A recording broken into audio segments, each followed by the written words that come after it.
go. Hey, we are here.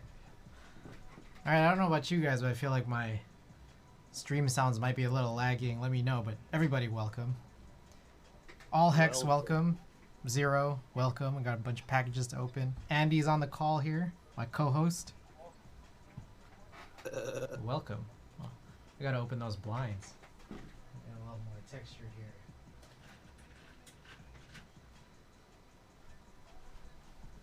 There we go. Food host hello is what Zero says to you. Yo. Alright. So, real quick, I want to, I feel like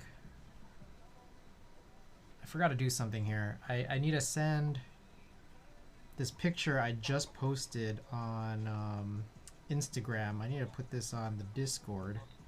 Then I'll share this on the Discord. Okay. So, also I think this has been knocked around. Alright, there we go. Maybe it's better that all this bullshit here is not in the frame. Alright.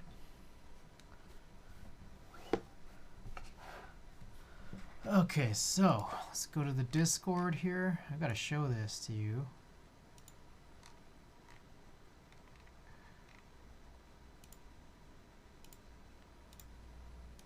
Okay. Oh, I left a Perrier in the shot. New tape deck. Hey, how good are keyboards? Yes. Okay, check this out. This is what it looks like. I opened it off stream. I put it on the rack. It's here. Make sure that I can show this. All right, check this out, guys. Also, you guys might be able to see it, but I'm now here on the upper left. But yeah, no worries about missing. I appreciate you being here when you can. Guys, this is the rack. I want to say it's finished, but I feel like that's kind of a lie. That looks expensive. It's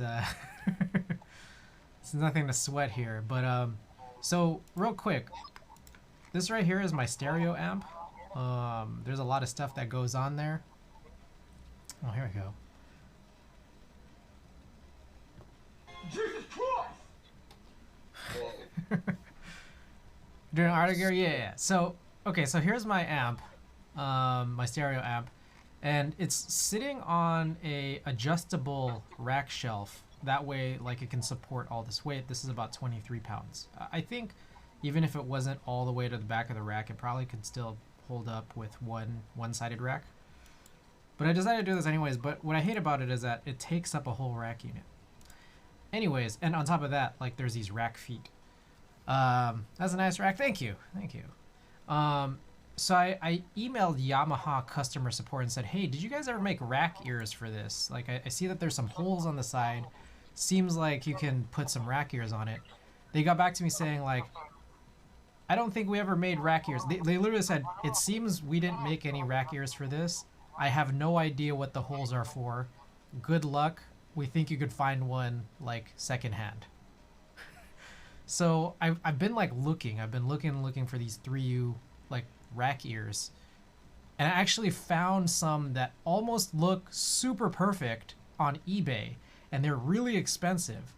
But, like, the reason why I say it almost looks super perfect is because the person who listed these rack ears also sent, like, or like they listed it with these photos where they literally have, like, rulers and measuring tape showing where the holes are as part of the eBay listing.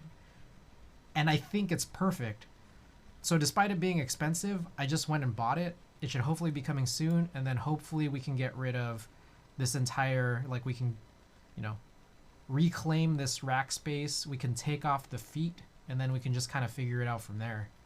So we'll see how it goes, and then maybe I could put like a 1 or 2U like rack drawer here, but those are super expensive. But we'll see.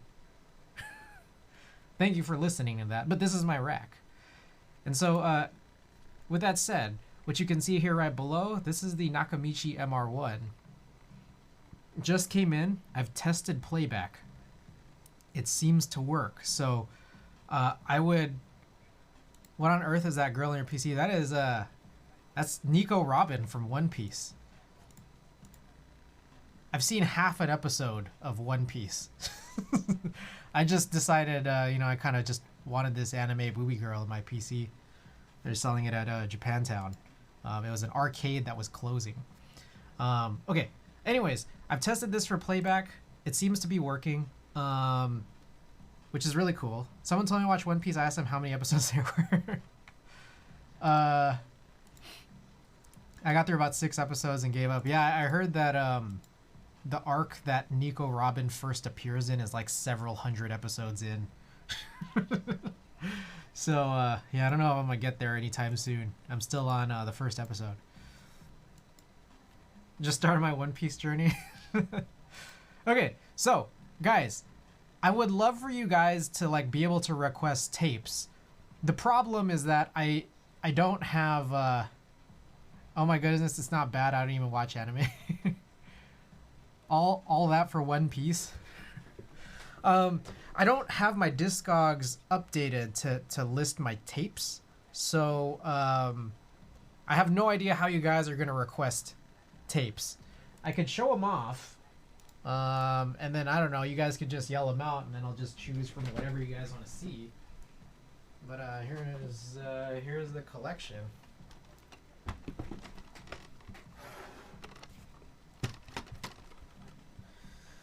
Good job. How do you like the sound of your HMKB? I haven't built mine yet at all. I'm curious how it sounds in general, the bent steel. I've been like really curious about that HMKB. I knew the story of like how it's been like a really horrible process for the group buy, but I'm glad to see that you guys are able to get them in. I'd love to get one, but I just don't think I've seen any HMKBs available yet. He'll have extras right on. Okay, I'll keep an eye out. Hopefully I don't whiff. Knowing that I tend to do that. I missed out on the moment extras. It sucks. And like I see people like flipping them on Mech Market for like over double. His shipping is at 50%. Right on. Okay, so I'll check it out. I'll wait along for it. Okay, guys, here's my tape collection. Some of these are probably a little bit more obvious to read without me like raising them. But let me know if you guys see anything you guys want. Feel free to call it out, and I'll just pick. But in the meantime, I'll start opening some of these packages. Zero redeemed all the package openings. Here's a side in case you want to be notified for extras. Ooh, okay. All right, I'll leave this open, and I'll sign up for it later. Metallica Screams Play Me. The problem with Metallica is that it's a single. So it's gonna end really fast. It's not even like a full album, but I can. Okay, so the first package is from Amazon. Actually, it is completely relevant, and one of the reasons I had this big context, big lead in here. Igor, Keith Sweat, Enter Sandman, so good. Please play that. Okay, Metallica's got 2. All right, first one. I ordered some blank tapes. These are Maxell UR90s, so 45 minutes on each side. Type 1, people kind of, I guess, tend to say that Type 1's like the most basic one, but I find it kind of amazing. Maxell is still, you know, producing tapes very, very affordably. So this is pretty cool. Well, give me a second.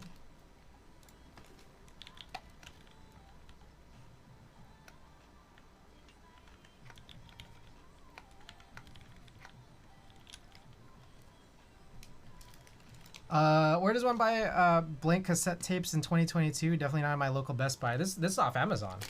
So I find it kind of amazing that like you can get just like brand new cassette tapes now. Granted, it's Type 1, so these are the ones that are like meant to be like really cheap. So yeah.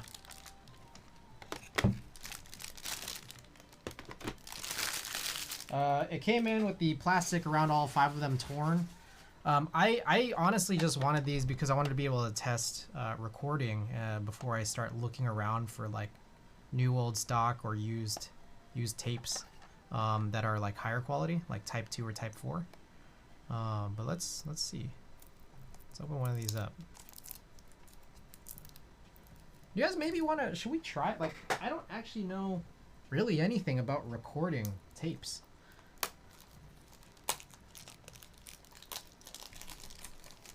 Dude, make a mixtape for the stream, kind of like how I'd make mixtapes for girls we like. All right. I want to try this. Give me 1 second. I want to make sure here, because I've done a little bit of setup here, and I'm hoping maybe, perhaps it'll work. Line in. Okay. So I see the line in. Line in should go rear. Why is there a line in on the front? Oh, I see. Oh. Oh, that's interesting. Okay. All right. I've seen people DJing with cassette tapes. Akiho Shinomoto, welcome back. Did you ever record songs off the radio? Ooh, a long time ago. Just like on those like cheaper boomboxes, but yeah. I would record top 10 so I could re-listen to songs. Okay. So here we go. I'm just gonna try this out. I don't know really how this works. I haven't really looked it up, how to really operate like a tape deck, like a legitimate tape deck. So I guess let's just try it. Let me make sure that I'm looking at the right things here and that we're doing the right thing. Line 2. Okay, I think this might be it. Do you have anything going to the end? Yes. I have. So I use a Yamaha mixer. And the Yamaha mixer it uses some of its outs to go into my Yamaha amp. And then my Yamaha amp has a recording out feature into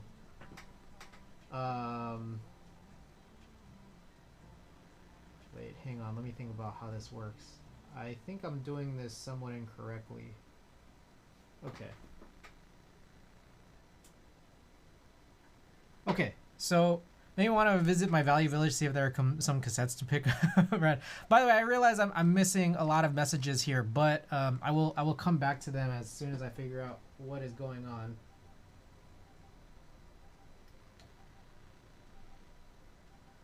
I hit this record button, and I don't think it's spinning.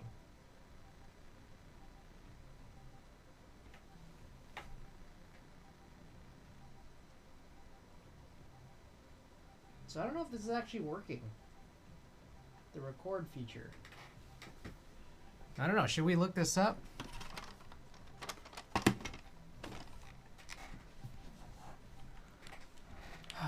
YouTube Nakamichi MR-1 record. I hit the record button. It's red.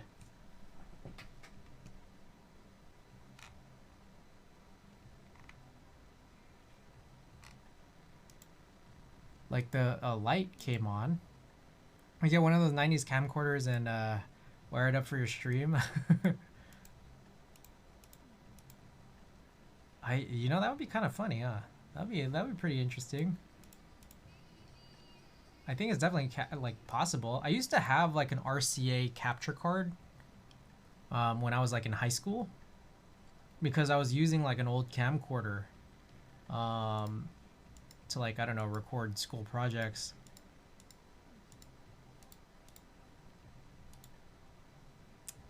How is this supposed to work?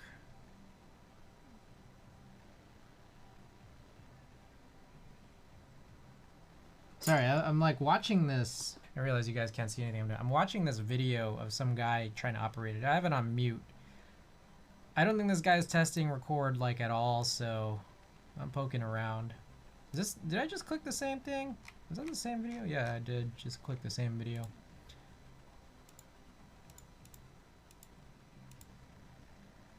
This guy is also doing like a playback test and not a recording test.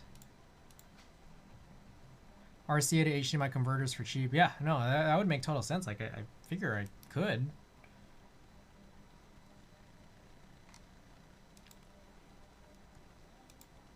Ah, here's a guy who's recording. Okay, so, oh, okay, wait. So you have to hit the record button and the play button at the same time. You know, that makes sense, right? Okay. So here's the thing. We're on record right now. And so we'll just see if this works at all. One thing is I kind of doubt it because my understanding is that on the Yamaha amp, the record out feature only works when your out is not the same as the one you're playing back. So for me to listen to music right now, the fact that I'm hearing it and it's on this current like input, like this playback input, it can't record it at the same time, as far as I understand. But I'm not sure. So here's what I'm gonna do. I'm gonna stop this tape now because I've been talking for a little bit and we'll see. Okay. That was about a minute long. I'm gonna rewind it.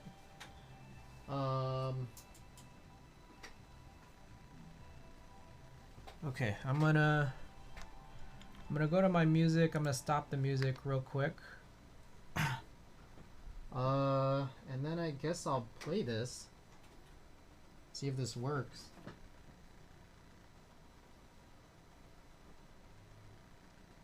You guys hear anything? I don't hear anything.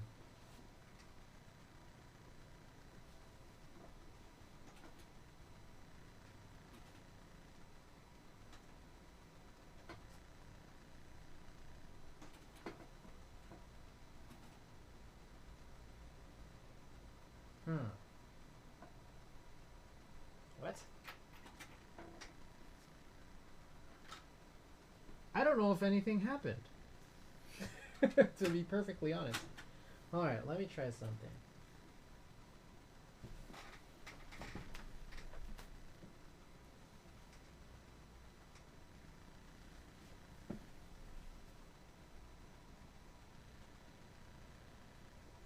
This is weird. Should we try this for like the next however long and find out if this really works? I'm just like troubleshooting right now. We're still on our first package, by the way. Trying out these blank tapes. Okay, I'm gonna stop this. I'm gonna eject it. And I wanna find out. Okay, so some of this tape actually moved over to this side. Oh, I don't know if you guys can see this at all. Oh, I don't know what happened here. I guess I'm suddenly playing Black Impala Restaurant. Okay, so some of the tape did move over to the opposite side here. This is a 90-minute tape. So 45 minutes on each side.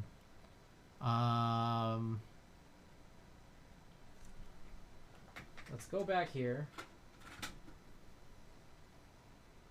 I'm trying to think of how this would work. I hit the rewind button.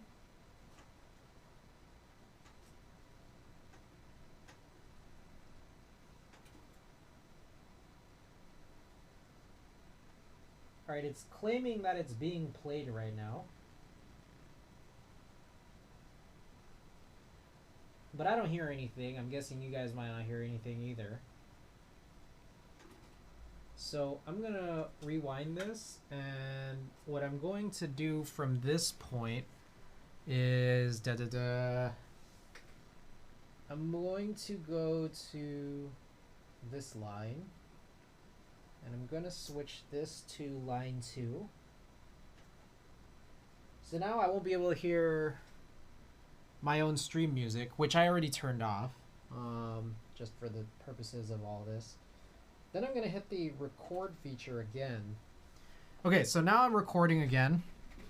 And we'll just kind of find out. Meanwhile, you know what we'll do is we're recording right now, I'll go back to all the messages that I have missed. So I'll just catch up. And then we'll come back and then we'll see if it's recorded. We can hear myself say everything all over again. Okay. Let's see. Kajata's got a 10-second HMKB sound test on YouTube, so guys, go check that out with SMK switches. Nice. Shipping is at 50%, and it's been 5 months so far. Y'all want me to play Enter Sandman, which I can do that after this. Did I have Keith Sweat in this in these cases here? Got blank tapes. Kajata's using a printable spacer. And FR4, super loud. Smokey has a video on YouTube. Zero has a few Maxwells here. Nice. All right, files are pinned in the plastics Discord. Mixtapes for love. However, I think you're much older. Are you much older than me? Last cassette I owned was Vanilla Ice. Dark Mode Media, welcome. And everybody else, welcome. Everybody who's here and chatting up. Thanks, I appreciate it. All Hex, again, by the way, welcome. We have a package from All Hex here coming in soon. Again, we do have stuff on the ends. Board is loud stock. All right, are the meters lighting up on the... Oh. No, not at all. Okay, so that's a big problem, right? Let me see. What about now? Is it working? Record level. All right. Source. Okay. Yeah, no, you're right. There should be stuff like, there should be levels here, right? Like, let's see. We can go back to that YouTube video. It's still recording here, but yeah, you're right. This guy right here, as he's clicked, what's happening, he's clicking both the record and the play button. These two bars should be lighting up based on the left and the right. This guy has, I think, this stuff here. Like in the middle. I'm using type 1 tape, so I click the type 1 button right here. And I think this guy is testing between the source and the actual tape, just so that we know what's being like listened to. Other than that, yeah, no, I'm a little confused because I don't think this is necessarily working properly. Let's find out. So I'll set mine at 5 and 5.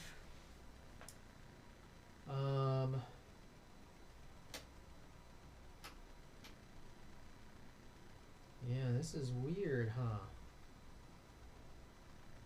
Strange. I can see that, like, you know, it's moving the tape, but the actual recording feature, I'm not sure if it's working.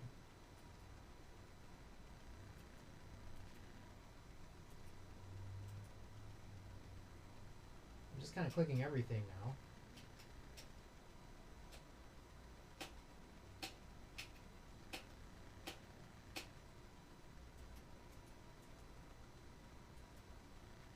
So there's like these noise reduction push buttons. Yeah, I don't know, man.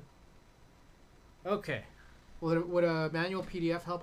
I've found some manuals. One for like operation, one for repair. They're long. They're super long. So like I haven't had a chance to read this. I mean I just set this up last night. What was it? No, 2 nights ago with Ada. And then otherwise like I've kind of just like left it sitting. One thing I could do is that there's a switch for where you want the line ends to come from. And in the back, there's a dual 1/4 inch and dual XLR. And I forget which one takes precedence, but the thing is, if you only have them plugged into one, it should be fine. Now, I have that rear switch, or I have that switch pointed to rear right now. the switch on the other side goes to front, and there's a couple more line inputs, like 1/4" line inputs on the front. So I could try that too. That might be one way for us to go. So maybe let me try that. Fortunately, I do think this cable is long enough.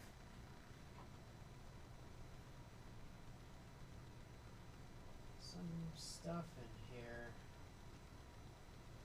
Yeah, very strange. All right, I'm gonna pull this out. So now there should be nothing going into it right this second. And it doesn't seem to have mattered because I don't have that stuff lighting up. Also, again, I think I'm playing this video. It keeps auto-playing to this particular video, which I guess is a little weird. Oh, is this like barely not long enough? Oh, man. This cable is barely not long enough. Also, hold up. Let me try something else here. There's a chance that this isn't really even the right thing to use. Let me try monitor out on the mixer rather than coming from the amp. I feel like that's probably killing us. Oh shit, I need like a dual RCA to dual, or sorry, dual 1/4" to dual 1/4". Okay. I'm gonna take a look here for some extra audio cables, see if we can come up with anything. In the meantime, I will get rid of this video. We'll come back here, pause that.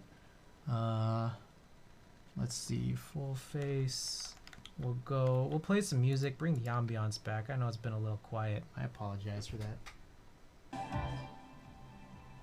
This one's 12 pages long and has a diagram on page 5.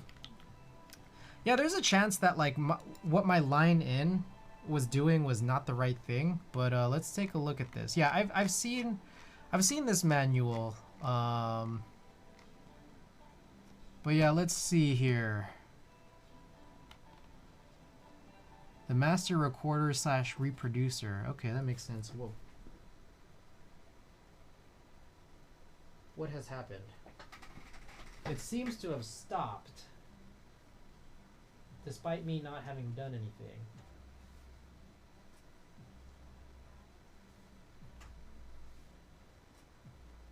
Oh, that's weird.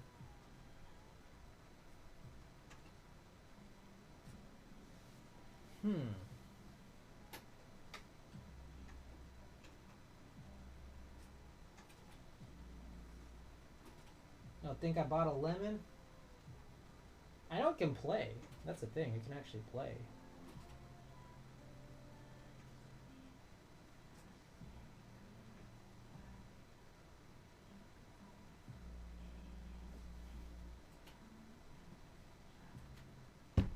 All right. There's a couple. I have a couple of noise reduction switches on. Let me turn that off.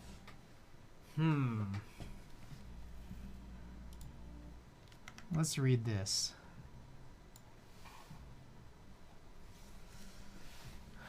Okay. The line out is to go to my monitor amplifier. I mean, I guess I could call that my my actual stereo amp, which is fine. This part right here, not necessary, because there's already an internal noise reduction unit, and that's cool.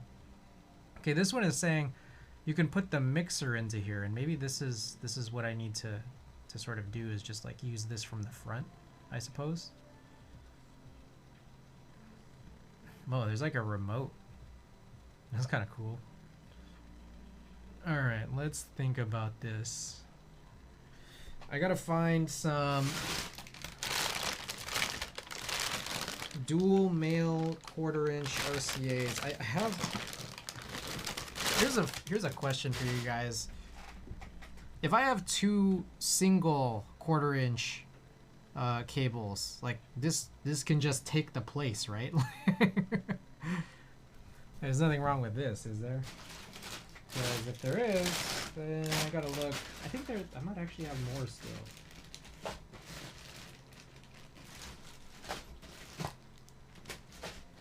Yes. Yeah, but like on the other hand, it's a little ugly, so I think I can just find something that makes more sense. I am confused why this kind of has stopped here, though. Oh.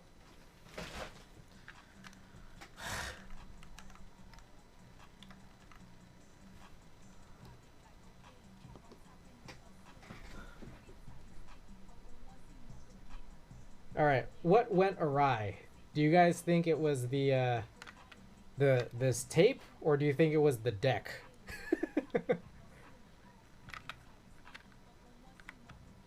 Yeah, I'm glad it was a blank one. Like, and I'm curious because I was able to play cassettes the other night, but we weren't playing them for very long. And one thing I wonder is this a problem with the playback, like any internal, like a belt or something?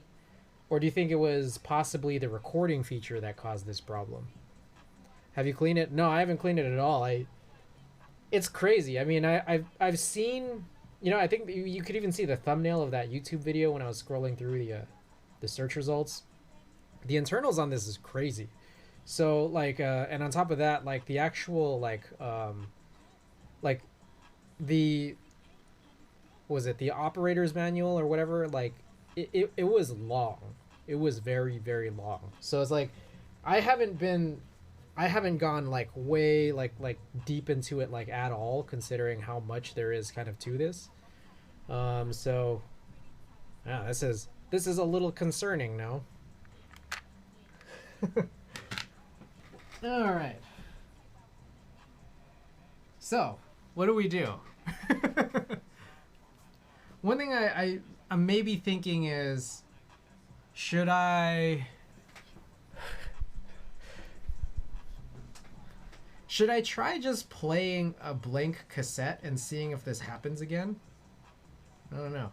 Let's see. Cassette cleaner, head cleaner. The pinch roller could be sticky from age. You know what sucks? Okay, so here's a couple of things. When I was looking up like vintage tape decks, there's a lot of people who pull for a lot of different decks. A lot of people really like nakamichi, so I was just like, all right. I mean, a lot of people seem to like it.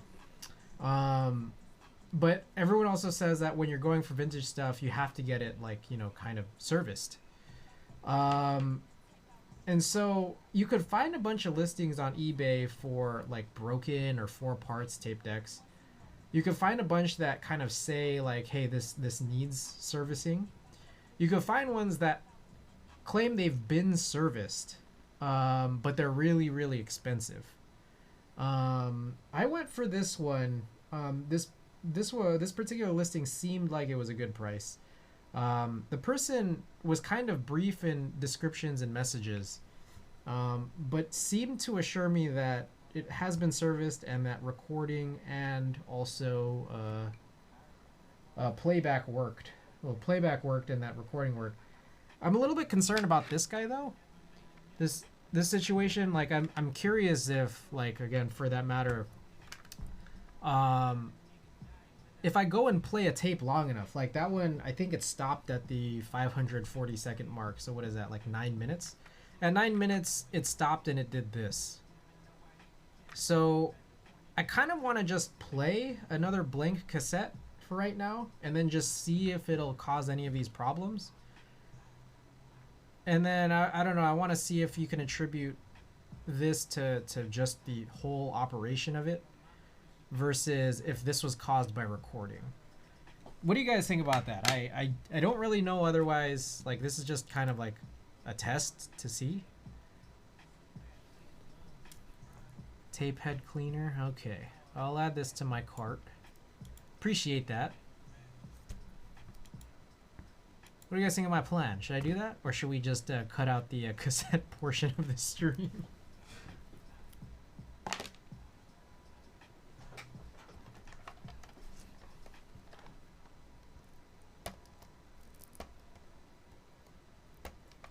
Let's open up another blank.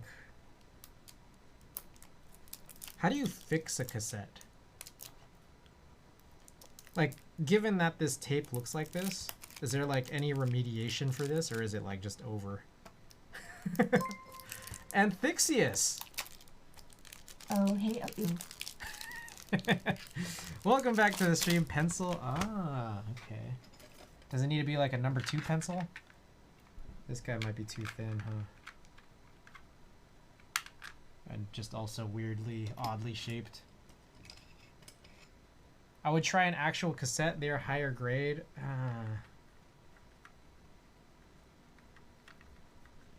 Okay, yeah, this actually makes sense. I'm using some tweezers right now. Okay. Well, it looks like it's fine, right?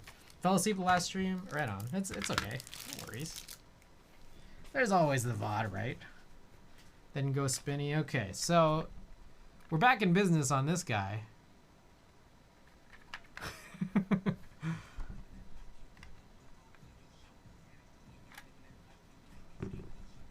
Those blanks would always get fucked up for me when I was a kid. I mean, there were some of these tapes that were really cheap. I think there's some of these tapes like were like $1, so maybe I could go for one of those. How about this, guys? We could. All right. The thing is, like, we can just do playback right now, right? Like, I think one of you guys wanted to play Metallica, but we can. But I'd rather just find out and not ruin any tapes first. So, what do you guys think of Billy High Street Samba by Stan Getz? Are you guys cool with that?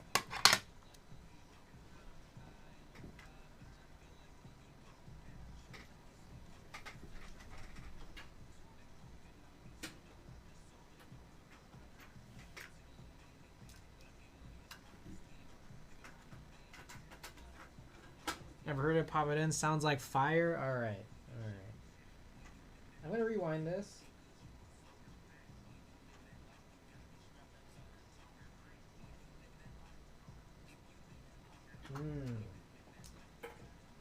This seems to have gotten somewhat finicky because forwarding and rewinding seems to be unwilling right now.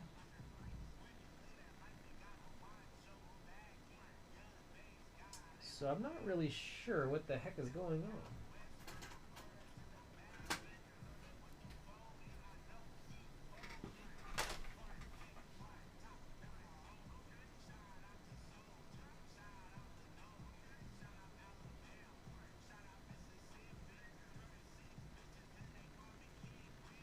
Give me 1 second. Still trying to figure this thing out.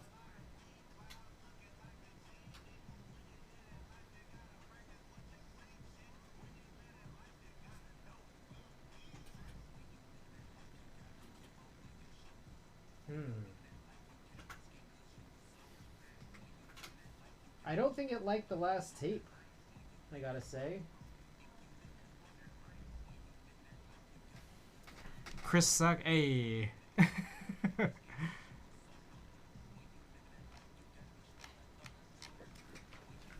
Yeah, this seems to be refusing to operate really at all. I mean, fortunately I can eject. I can like actually open up the cassette slot. I was able to reset this counter, but none of the rewind, fast forward, play, or yeah, actually none of those can work right now. I just tried powering it on and off. What'll happen was when I hit the play button or just any of these buttons, I could hear a little click, like something was engaged, and then I hear it like click back like it was disengaged. Slam the top of it. I worked on my JVC back in the day. It's rack mounted and it's like in the middle of the rack, so I think I'd have better luck hitting the side.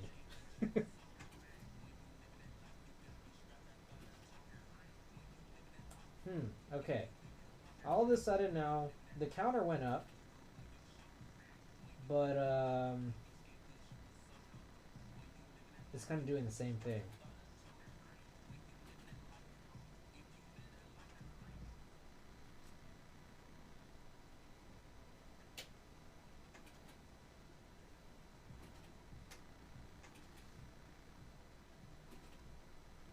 I can see that when I start playing it, the actual left-right levels, like the actual display, does start to go on for the 1 second of engagement.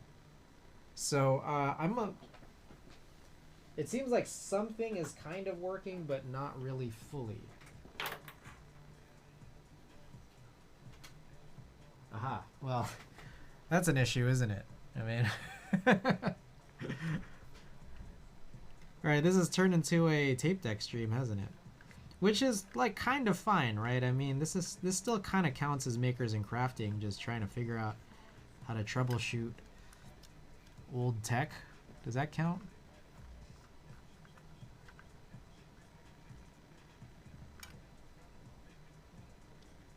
The best kind of stream? Okay, so it seems to be eating up the tapes on this, like, right-hand side. I wonder why. Chris, you... Oh, nice! Anthixius! Excellent! A Limp Biscuit tape is 183 bucks. Wait, Anthixius, what vinyl did you get?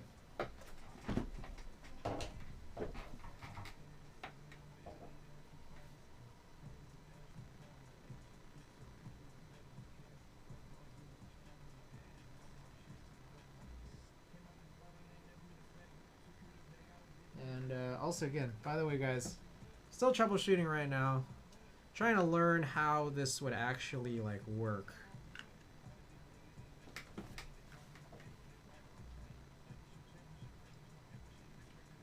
There seems to be these 4 holes, and I don't know.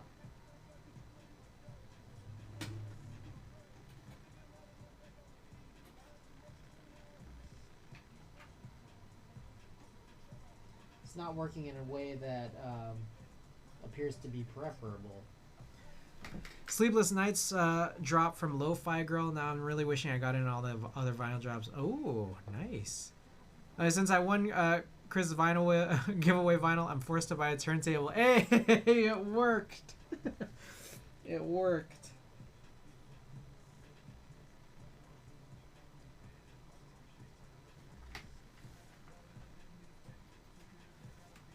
Interesting. Still troubleshooting, still trying to figure it out.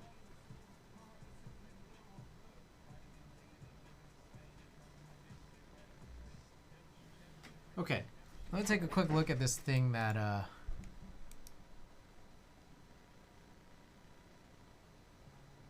Dark Mode Media sent here, this cassette cleaner.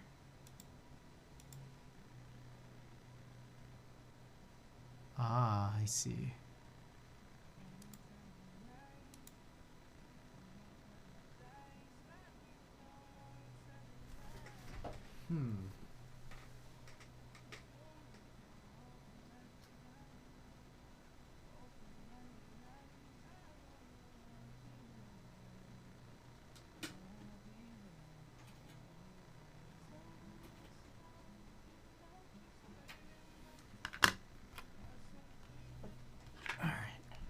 Still poking around here. Bro, my allergies started this week. I feel you. Ooh. Pick this up after you fix it. Damn, dude. You know, I had the video cassette, I think, of this. It was the one, it was like kind of like cartoony, right? Or that might have been 98. With Korn. Like, Korn was on it, I remember. It was either 98 or 99. I had it on video cassette. And I don't actually remember if I ever watched it. I just bought it.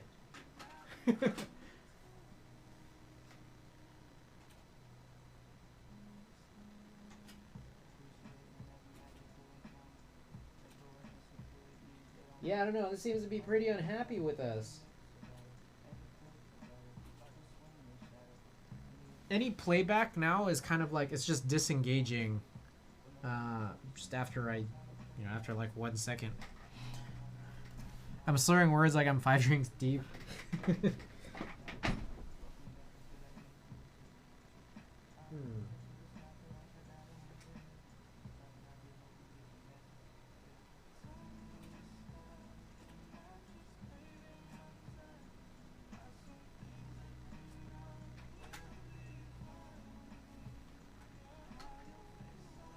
Yeah, right off the bat here.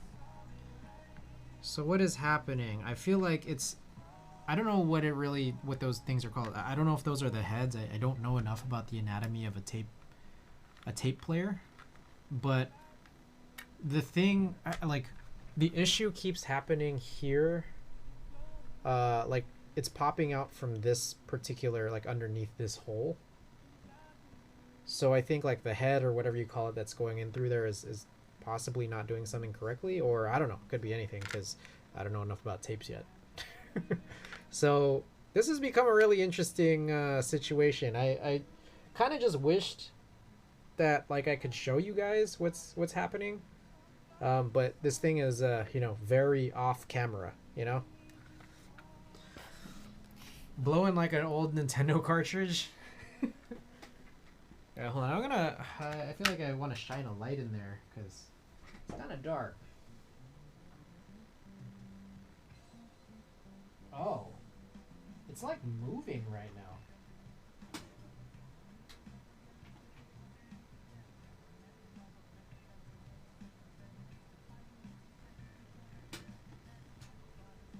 It was moving with no tape in there.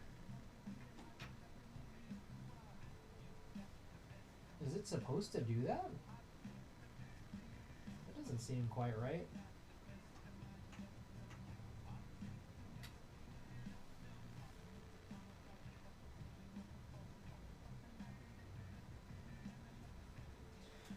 All right, riddle me this. Does anyone here know anything about tape decks? Because what I noticed off the bat is, and I'm just like, I can't really show it, is that when it's powered on, even when I have it like ejected, the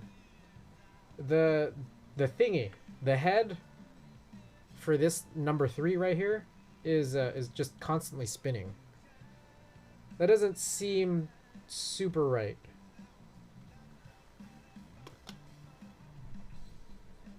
Apologize for the lack of focus here.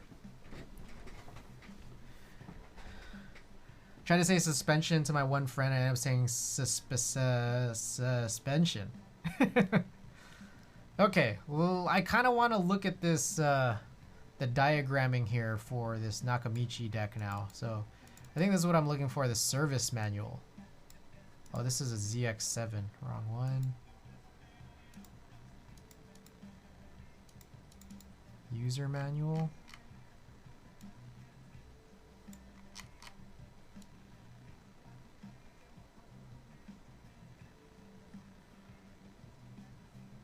Okay, this is not... I swear I had a service manual at some point. I have a couple of these just random docs. I think the one that is an owner's manual. Is this what I had? Yeah. The one that Akio sent over, I did have that one already. I have some other kind of publicity thing. And I thought I had downloaded the service manual, but I think I got a service manual for another deck when I was just like poking around trying to figure out a few things. So let's see, Nakamichi MR-1 service manual.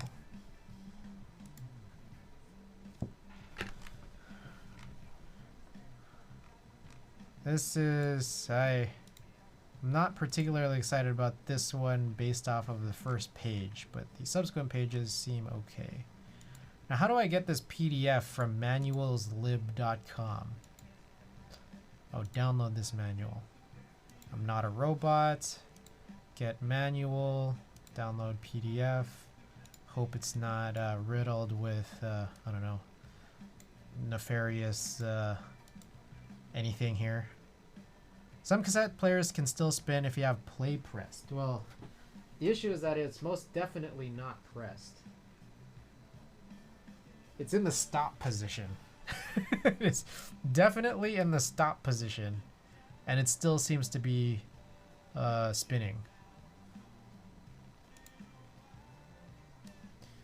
Okay, so here is a service manual.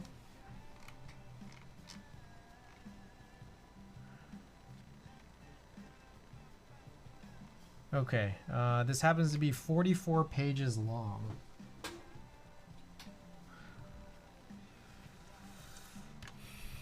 Record head and playback head tilt adjustment.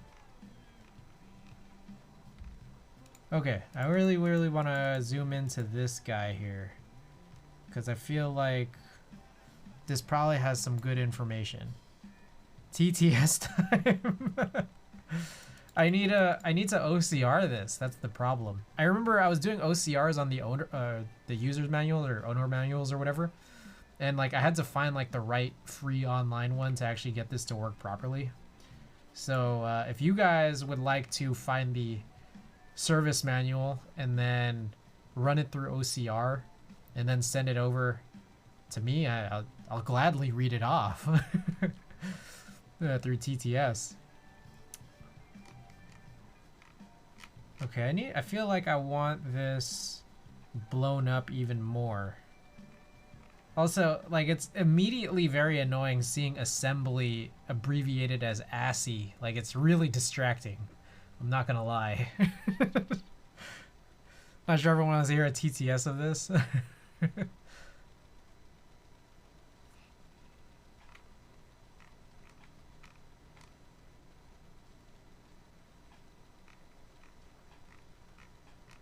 It's Friday here, lay that TTS on. It's not Friday for everybody, though. Put everyone to sleep here. Oh my god, this is like already super dry and I'm on page 3. This, like, the actual, like, diagram of this doesn't match up to what I think I'm seeing, which is also then immediately very daunting. Like, this doesn't look like what I'm seeing when I open this up, so I don't think I'm looking at the right diagram right now. Should I just keep scrolling until I see it? Because I just don't think this is it.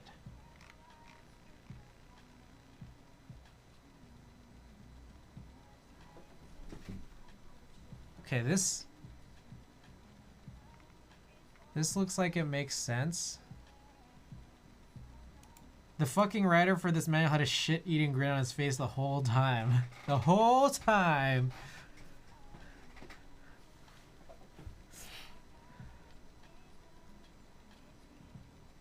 Alright, to warm up the cassette deck, load a C60 cassette tape and play it back. After more than 4 minutes... Okay, so this is for actually if you've already had this open. This is like what appears to be like a step-by-step like manual here for mechanical adjustments.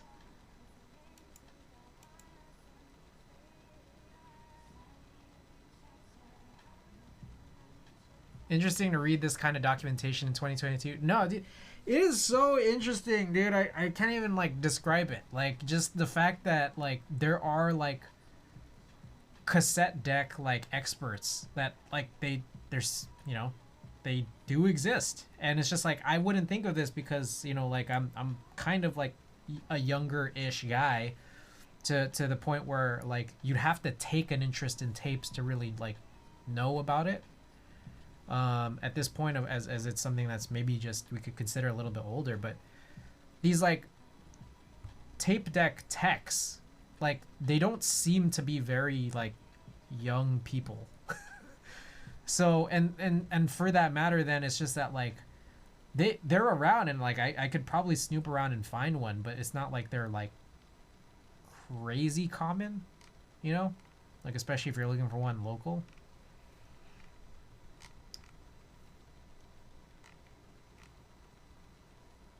Oh, that's interesting. Look at this.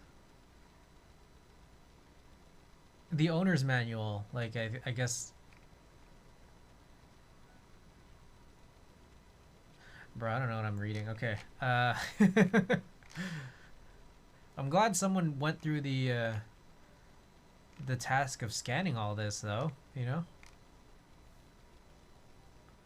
I just get a service or return it to the guy on eBay. I don't know. I feel like one way or another I was probably going to spend about this amount. I think there was one that was like actually kind of much cheaper. Kind of, like to relatively. But I was talking to the guy who was way more wordy, and he said like things work, but you still might want to get it like serviced, like tuned up. And I was just like, well, if I find one that's like X amount of dollars more and the person says it's serviced, then I might as well just go for that one. Alright, set the cassette deck. Also, let me turn this down a little bit.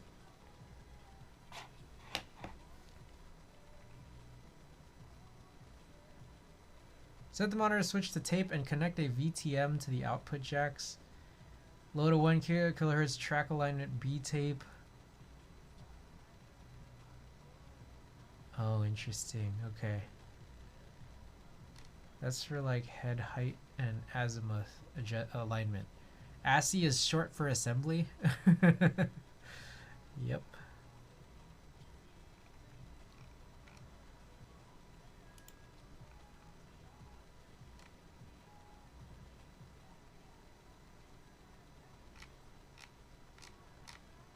If anyone out there is like willing to do this, and I recognize not everyone's willing to do this. By the way, Anthixius, I don't know if I fully acknowledge this, but not only just welcome to the stream, but thank you for the 10 months. I appreciate it.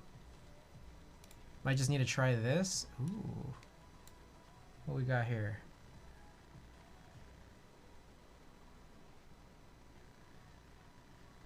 Hold up, let me see this. Real quick, hold on. As I'm watching that, let me see something. How? Hold on. Okay, let's watch this video, right? The whole video. I see that 157. Get that 105 grade 0 out. All right. Let's speed this up to 1.5. I'm watching it on mute, but I'm also just like trying to learn a little bit. Here's a power supply, blah blah, XLR. Okay. Fixed stuck reel motor. It's not stuck. It was playing just fine. Okay, tape transport. That's the name of it.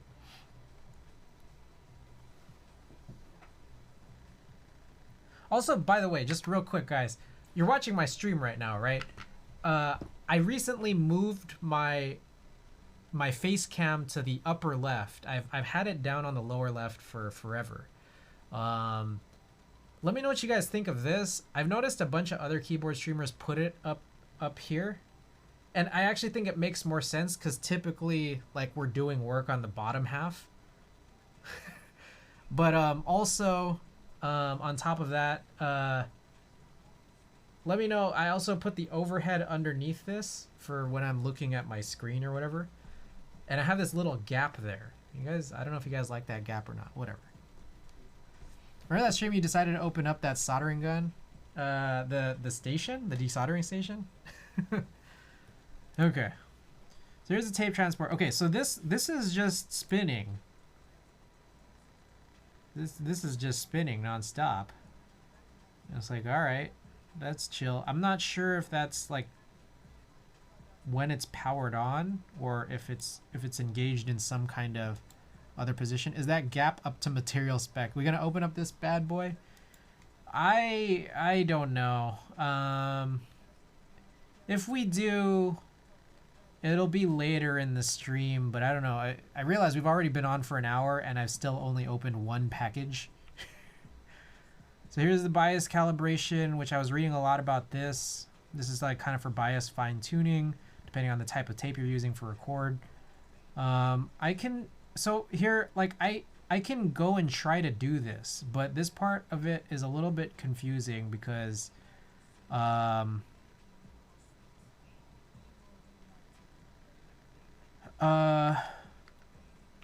immediately seeing something that's different right now versus what I'm just seeing when it's powered on. Like when it's powered on right now, what I'm seeing is this guy doesn't roll, this guy doesn't roll, but this one does.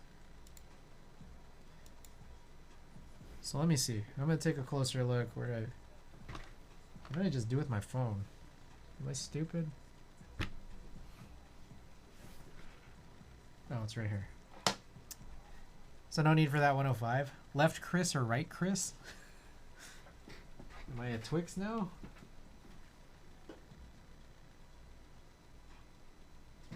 Okay, so real quick, when you look at this guy right here, it doesn't spin, but literally this silver pokey thing does.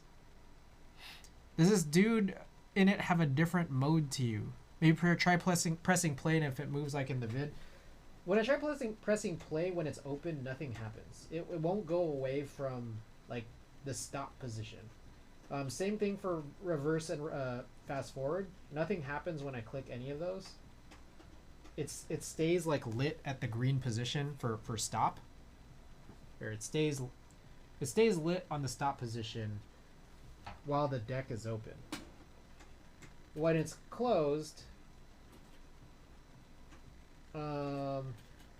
it seems to be the same with or without putting a tape in.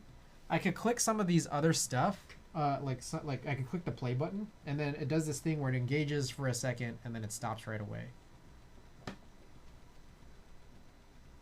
Top down, Chris. What?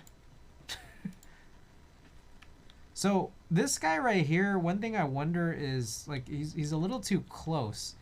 But did he like just remove the entire, what is that called, the tape transport entirely? I think he might have, just for the purposes of like opening this up for repair. Oh yeah, that door is just not even there. Oh, okay, so he just removed it like that. Oh, okay. That looked way easier than expected, huh? Oh, okay, that was simple. I just took this door right off. All right. So then when I try to close it,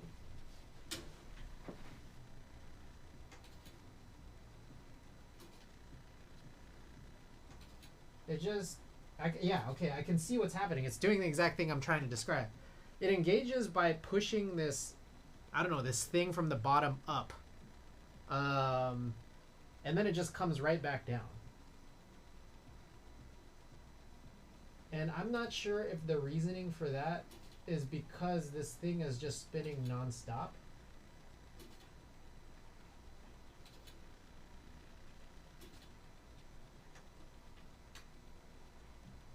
If I kill power to it, I can see that it'll slowly stop.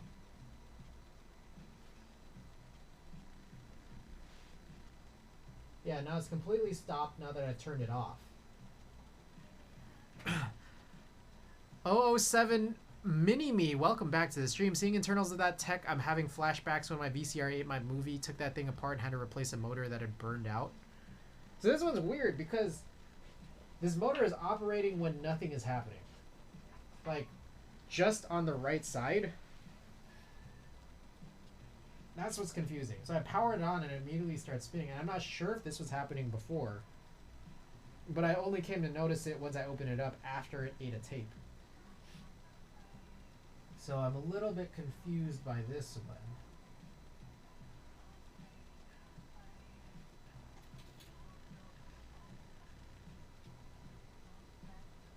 Whoa. Okay. I think I just got something to work.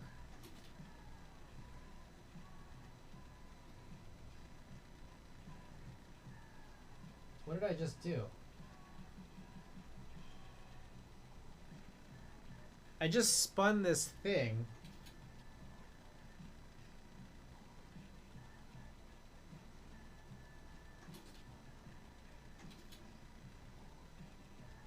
Uh-oh.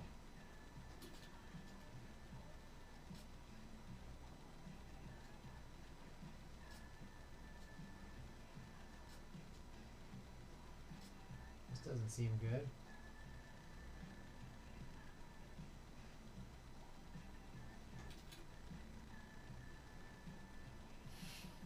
Something really bizarre is happening now.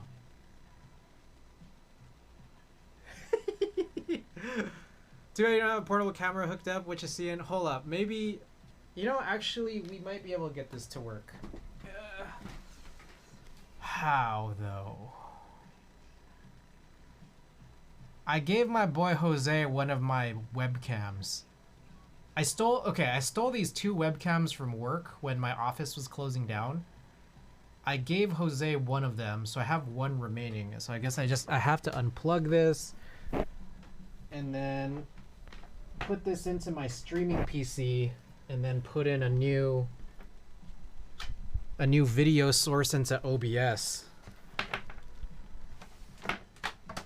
We'll get this. We'll get this to work.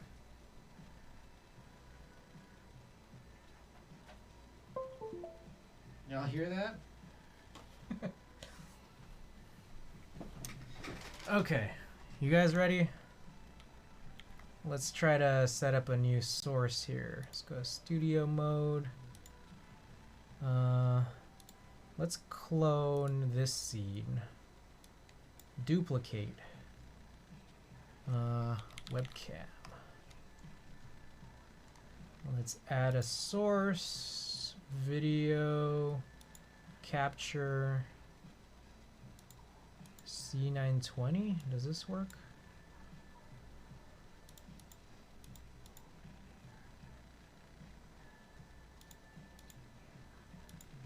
This might not even be a real one anymore. I think this is not, yeah, this is not real. Let's remove this. Try adding a video source again. What the fuck is, what is a video source? Is it video capture device?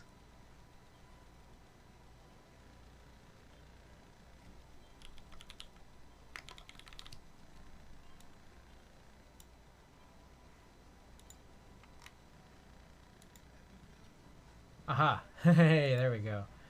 Alrighty. Let's move this down to...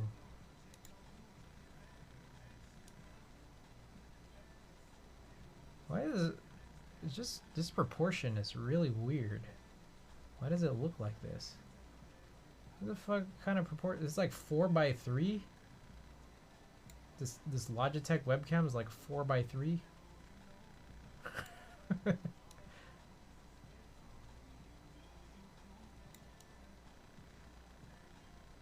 Alright, let's just pretend like this looks fine.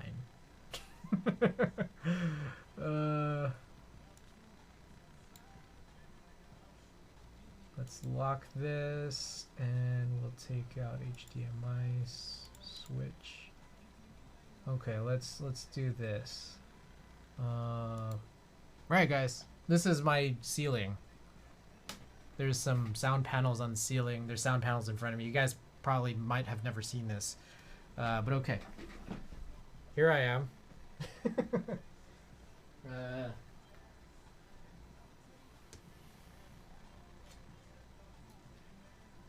Okay, so here we are. Ceiling panels? Yeah, okay. So, this probably, I mean, it's just a cheap Logitech webcam, right? So, I don't know how easy it is to like kind of be able to see certain things. Oh, guys, is that Ada? Hold on, wait, that's Ada.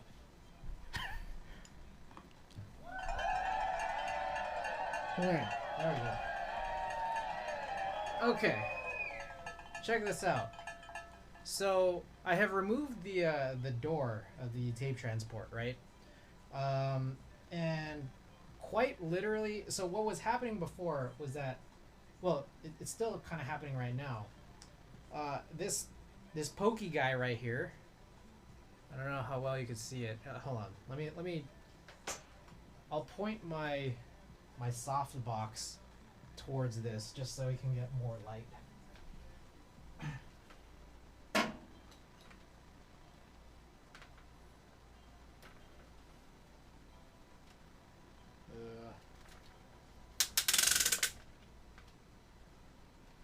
And then I am going to put some sandbags on the softbox so that it doesn't tip over. Is that feet? My feet?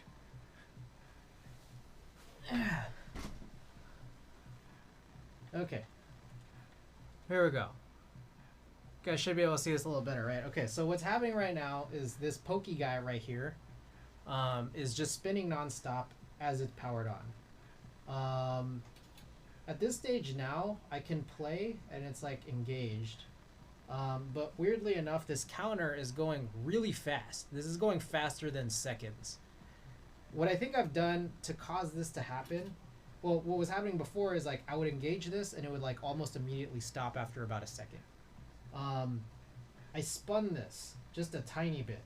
I'm thinking maybe I shouldn't have done that. But you can see that as I spin it to the left, that number does like change. So I'm like, should I do this? I don't know if I should be doing this, but I'm doing it. Like it's happened.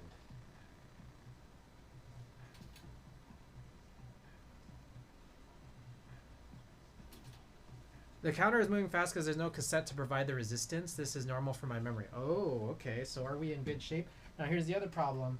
When I hit rewind, it's doing kind of the same thing. And I'm not sure, again, if that's because there's no tape in here. So, what if we put in... What if we put in our tape from earlier? And I also, again, I apologize if this is like the worst thing you've seen because I'm just like moving this around like crazy. Okay.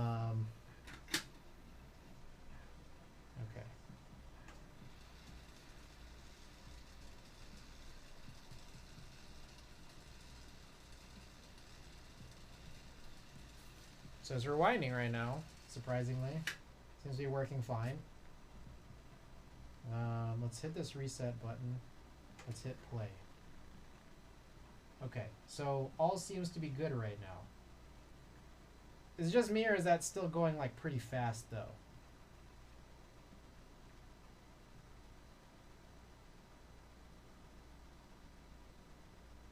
I'm not sure. Okay. I'm gonna stop that. I'm gonna try the fast forward. Everything looks good. That's going in seconds. It doesn't seem faster than seconds to you. It's just me. Is it just me? Because that seems like it's faster than seconds.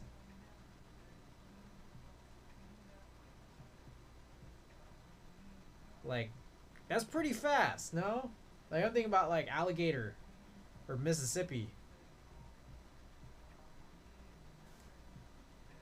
Like a WWF 3 count seconds. Yeah, exactly. Like, there's no way. Okay. Let's try this again. Okay, I'm gonna start playing this at 11:23:25. Okay. So it's playing right now, and I'm gonna stop it at 15 seconds. So that would be 40. So 5, 4, 3, 2, 1, 0. Okay, it played 18 seconds in 15 real seconds. So something's happening a little fast. Now, there's this pitch control thing here. I don't know if like I'm supposed to do this. Like, this doesn't seem quite right to me. I feel like I've messed with something here. You know? No idea what this counter is or represents. No, I think it's supposed to be seconds. And I don't know if it's because like I shifted something. Are you not supposed to touch this? Is that like, is that the rule? No touching?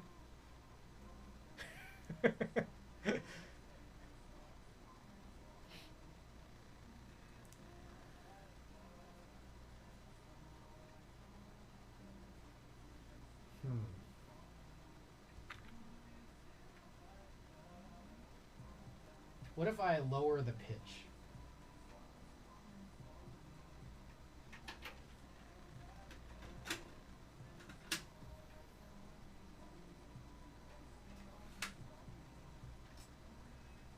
Okay. Let's try it in 3, 2, 1, 0. Okay, I'm gonna go till 15 seconds.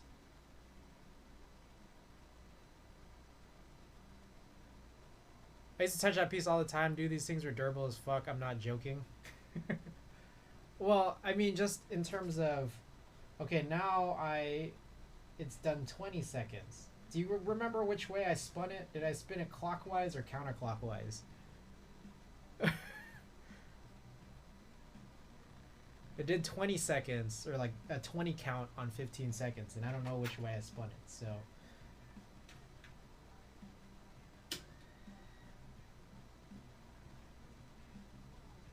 maybe it's because of I spun this. So maybe I should equally go in this direction to high.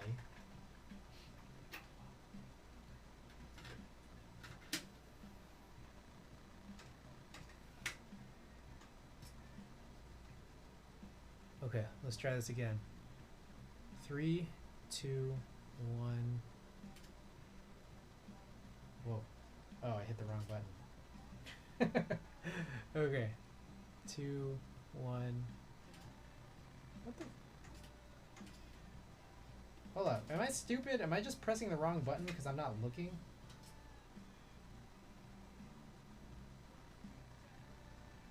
Two, 1. Okay. I'll stop it at 45, which is in about 10 seconds. 1, 2, 3, 4, 5. Okay, it's still...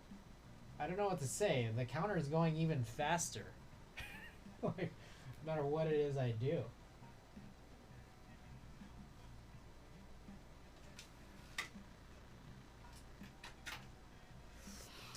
I kind of don't miss tape. Ever hang out with some backup operators way back? Weird people. Tape backup? They smell like tapes? I would know. I might be too young. Wasn't really a thing when I hit the working world. We're gonna figure this out, guys. I think the idea is you gotta believe to achieve.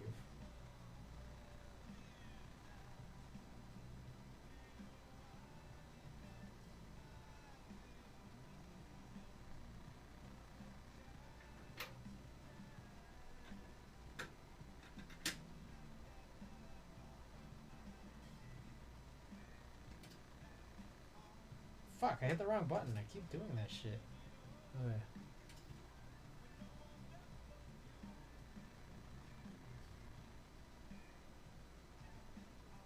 Yeah, this is still going fast.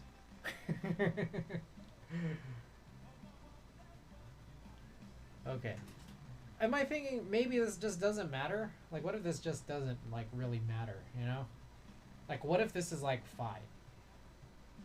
We've gotten this, like, back into a working state. Alright, here's what we're gonna do. Oh yeah, if you guys want to see the sound panels in front of me, this is what it looks like. And that monitor over there is how I monitor everything on stream. So, okay. Let's get out of this.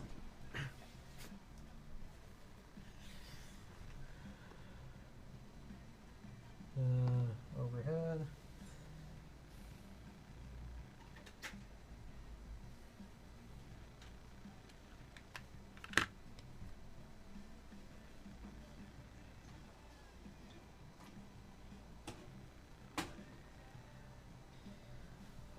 Okay, what's our move? Our move is I have this monitor out, and this is not the right cable. That's our move.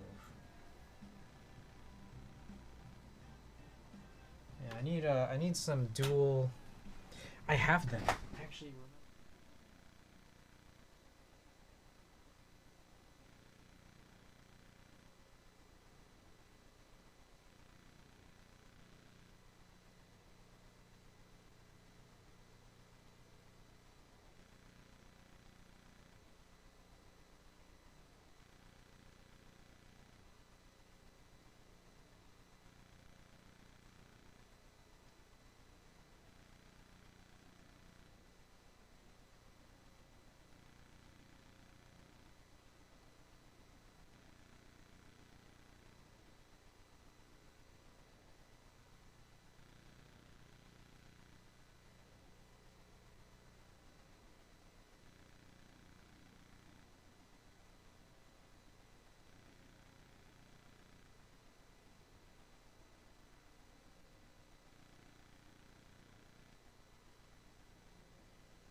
we back? Ah, shit. Okay. Oh my god. I think I'm back now, right? Oh my god, that was stupid. In the process of doing all this, I knocked the phantom power button on this preamp, and that was the last thing that I noticed out of all of it. My mic is plugged into this preamp, and that's where it gets its phantom power from, and the button is not hard to press. It's very small, and it's just, again, last thing I noticed. I don't know. But you guys, it sounds like you guys are able to hear this. Like, how long did that go on? Like, every time that I pointed the camera, like when did my voice disappear?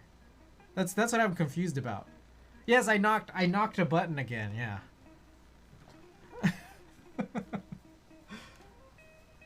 like was I talking when I went to this cam? Like, could you guys hear me whenever I was like here?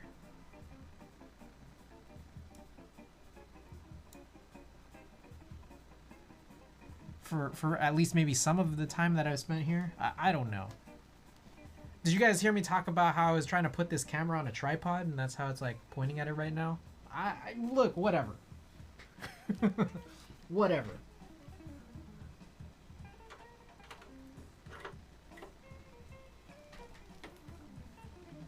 So goofy. Okay.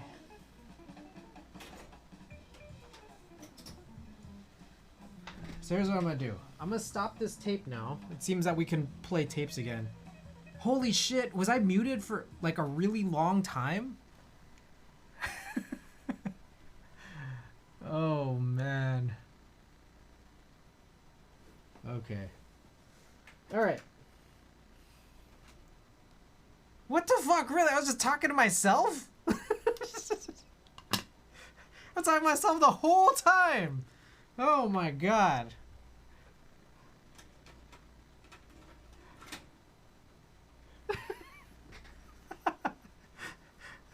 I was muted the whole time! That's crazy! Okay, alright. So, we're back in this position. I just put a blank tape in here. Man, I can't believe it. Chris got quiet, we're working hard. Okay, wait, hold on. Was there any point where I brought this webcam down here and you could hear me talk? Like, I was pointing at shit, I was talking, like, did you guys just not hear me the whole time? Like, how long did that go on for?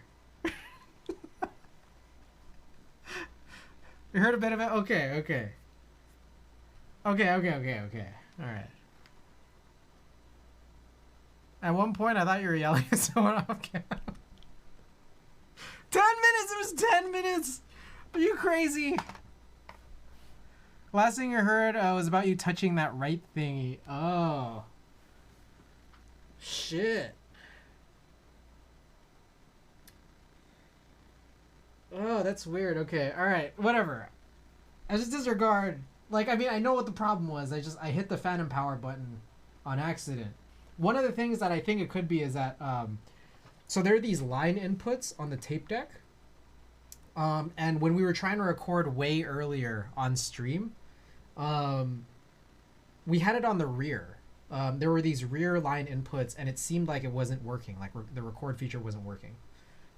So what ended up happening was I pulled it out and at some point I moved it to the front. There's these front line inputs. And when I plug in this cable where the front line input is, it's a really long cable, so the cable like comes down. Where the cable comes down is literally right over the phantom power button.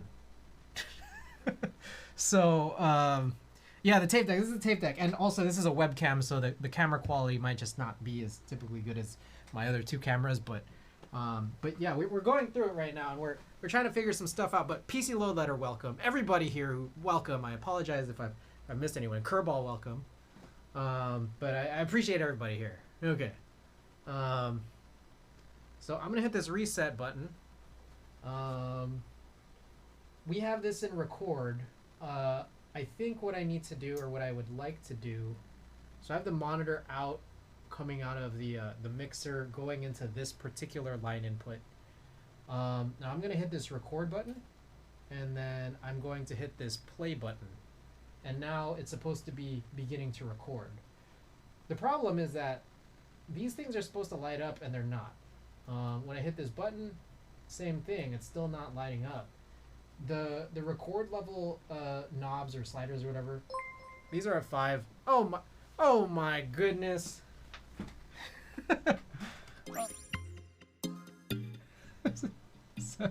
Sorry about this. Oh my.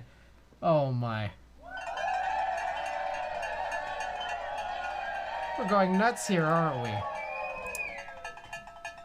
I just hit the wrong button. All right, everybody, welcome to the stream, guys. Okay, let's see. Xing Xing Wang with a big ol' raid. That party of 52. Everybody, welcome. Vinsanity, Frank, Forbidden 404, welcome back. Thrash and Tony, welcome back. Ricky Guitarist, welcome to the stream for the first time. Also, the Key Circle. Elvin, welcome back. Avo, welcome back. Ephemeral Wolf, thank you for the follow. Guys, we just hit 900 followers about 2 streams ago. I think it was this time last week. We are so close to 1,000. If you guys are liking what you're seeing so far, hit that follow button. You guys already know what's going on.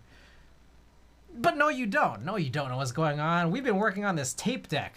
We've been trying to figure out how exactly to get the record feature to work. It doesn't seem to be working thus far, but everybody, welcome to the stream. Michael Perez and the Key Circle, thank you for the follows. Appreciate it. Have you ever watched a capybara? I have not done that. Let's see. Have you built a capybara spa before? I have also not. Oh, Hammer Brother found the clip where I suddenly went on mute. Follow for the mecha caps. Hey, right on. Thank you. Yes, we got Berserk base. We also got the normal base also on another D60 like plate PCB assembly build. Okay. Don't backseat game. Just show us your pores. All right. Okay. Wait. So you guys want to see my pores, eh? All right. There you go. I don't know if you guys can see them. Like, I think like what I've heard from some people is that I have nice skin, but then I've heard from other people that the closer you get to my skin, it's actually really not nice.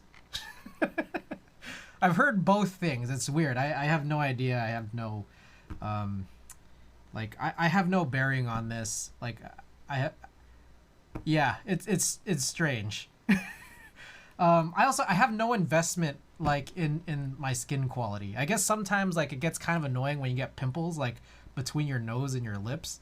I hate that, but other than that, I don't really care about my skin that much. You look nice at the mid-vision level. I appreciate that. Anyways, I'm not looking for compliments right now. I know that you guys just wanted to see my pores. But we're going to go back to this. All right, we've been working on this. Guys, so here's the situation. So for anyone who's just tuning in, welcome to the stream, and welcome back if you've been here before. Typically we do keyboard stuff, and I was supposed to build a keyboard today, but what ended up happening was I didn't finish, and I actually still to this point haven't showed off what we're actually supposed to be doing. This is my lube station. I've been lubing these switches all day, but then I didn't finish before this stream started.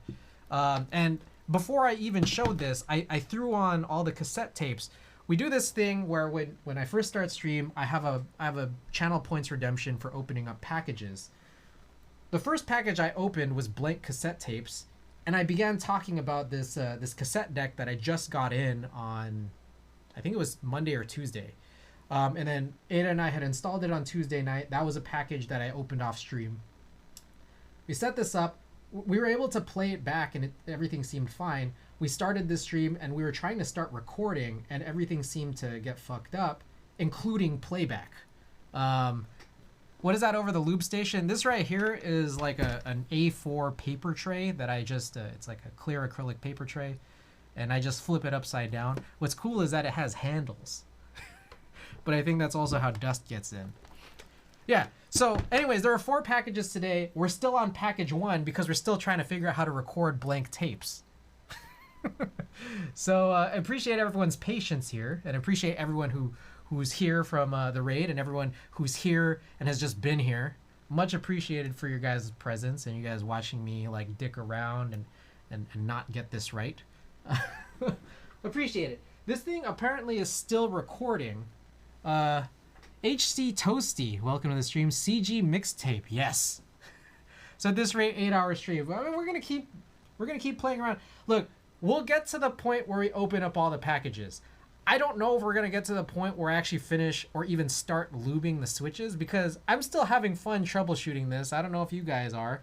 This right here is like it's a cheaper webcam, so the camera quality isn't so hot, but this isn't just a still photo. It's apparently recording right now. Now I can tell that because this red record light is on, but there's supposed to be some levels coming up here, so it doesn't seem to be recording properly. I'm not 100% sure why. What do you have the noise reduction selector set to? Just completely off. So I mean, I can knock this in for Dolby, and then I can turn it on Dolby B or Dolby C. I don't really know the differences personally.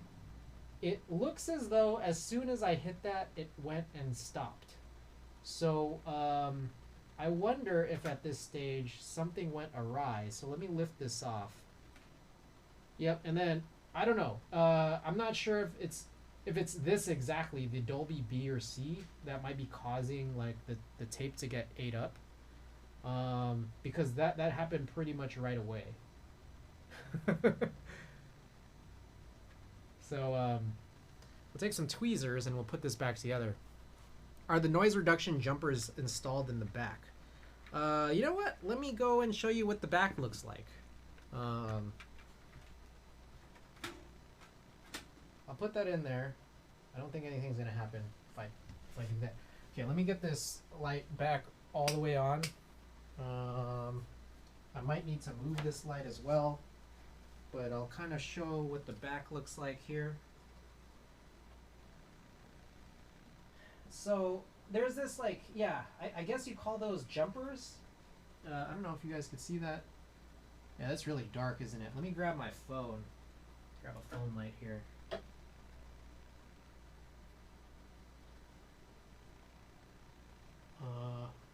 Shit. Sorry about this, guys.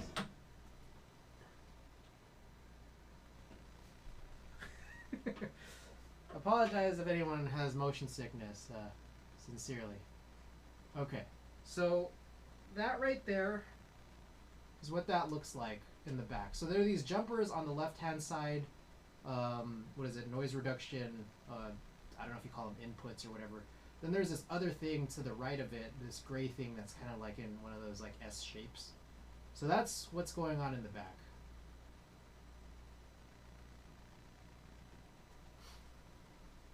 So this is where we are right now. I'm going to come back around and look at some messages here.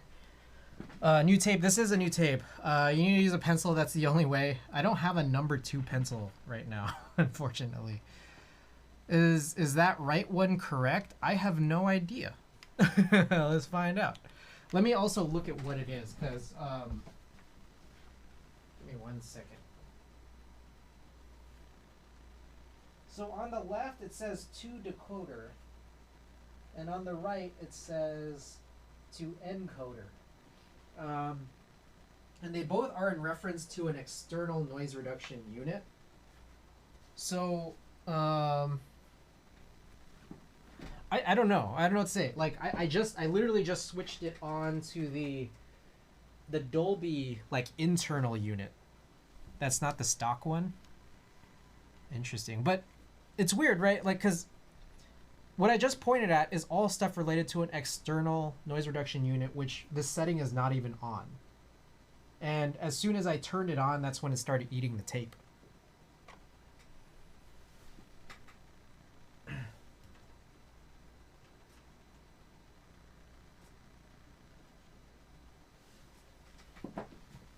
And I think we're possibly back to where we have started. With this, like, doing this thing where it kind of, like, disengages in a way that is not preferable. I'm just making sure now. I just want to be totally sure that I'm not on mute again. I see the phantom power light on.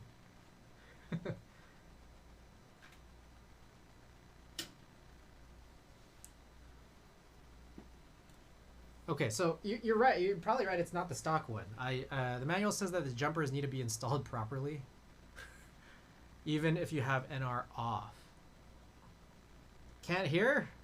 Wait, you're lying. You're lying. I can see my levels when I'm talking. Okay. Okay. Let me take a look at that manual. What page is it on? Is it the user manual or is it the service manual?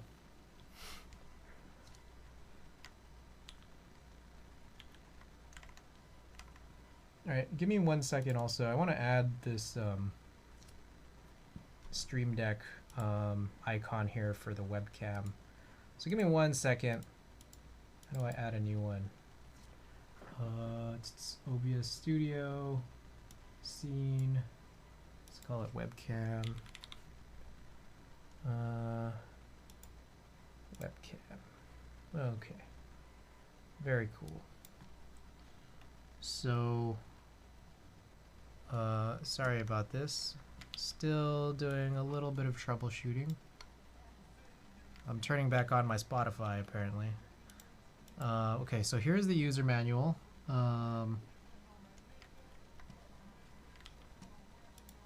Page 4.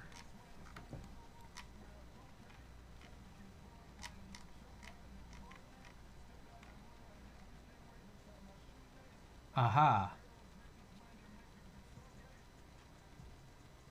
So should I orient it in the other direction, like from vertical to horizontal? Might be useful to switch through each knob / switch to check if it's set correctly.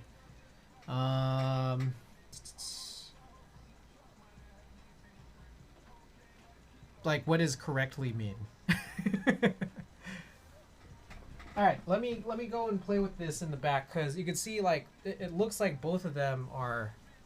What is this? It's listed as 21.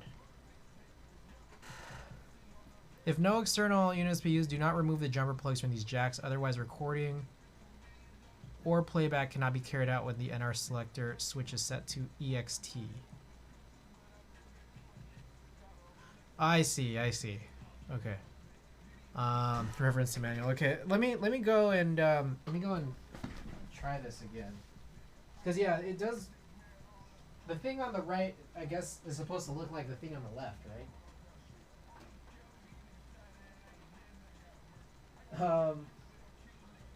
I have no idea how you're supposed to remove this. Oh, there we go.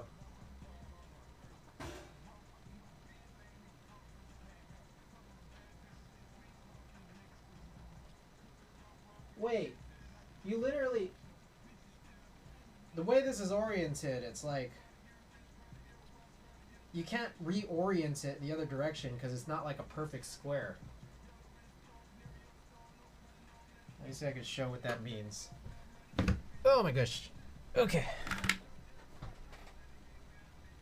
Catch you later, man. Hope you get this thing fixed. Good night. Key Circle. Thanks so much for being here. Hope you have a good night. Alright. So... Sorry. 1 second.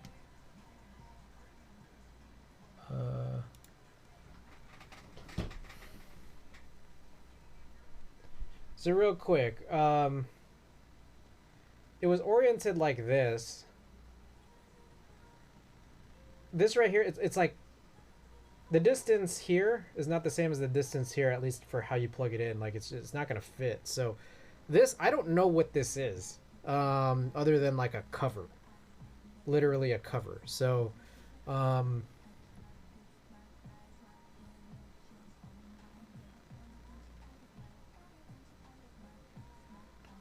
I don't know. The worst case is swapping left and right. Yeah. Exactly. Okay.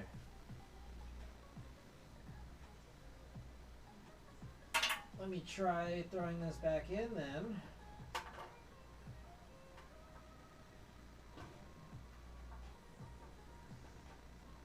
I'll try putting it in the other direction, but I can't imagine that that's actually really going to work or do anything.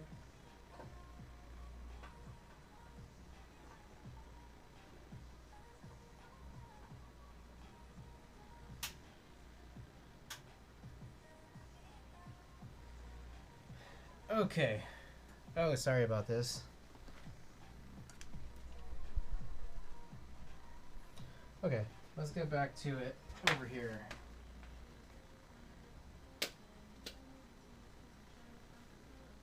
That is a loop through. Gadget Blues, welcome.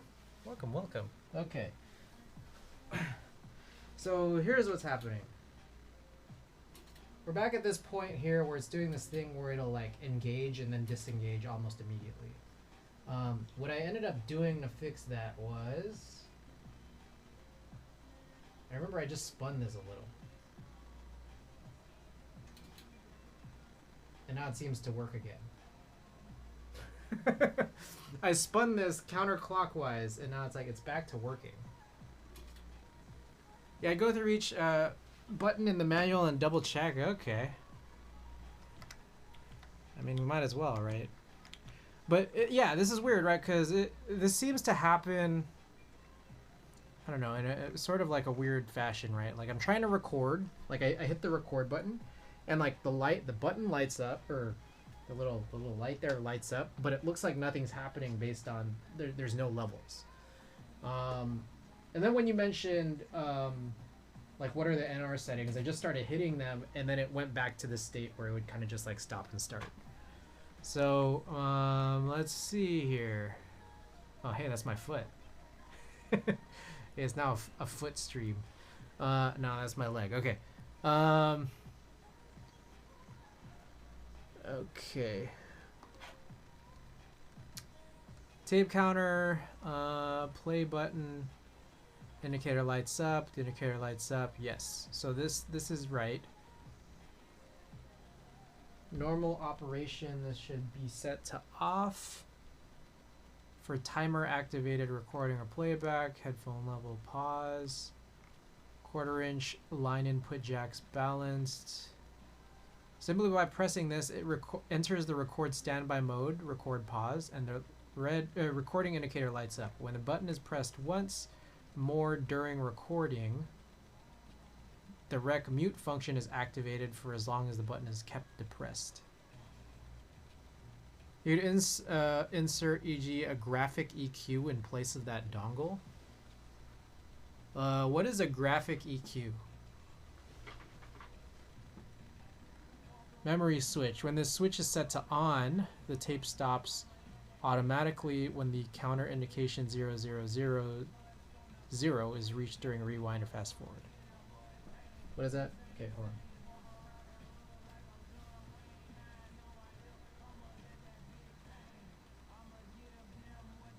It's off. I see. Interesting. Okay. Line input selector switch. Okay, that's fine.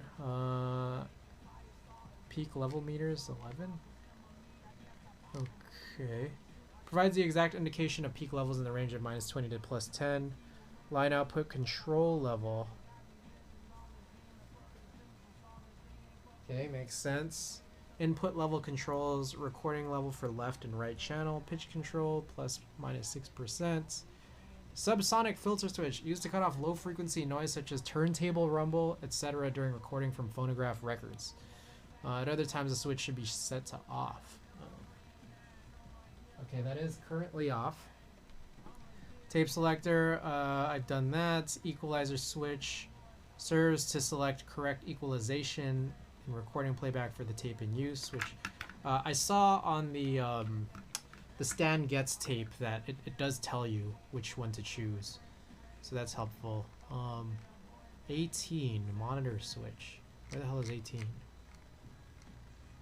that on the back? Dongle is 21. Yeah, I was looking at dongle really quickly, but I'm just going through all of them right now. 18. Oh, monitor. I see.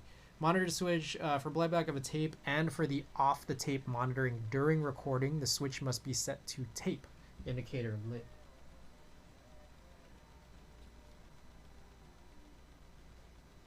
For record level setting, the switch must be set to... Oh! Wait a second. Hold up. Hold up. Let's try that again.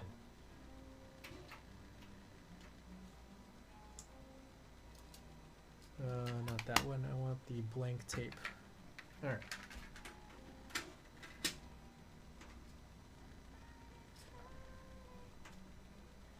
Okay, record is not working.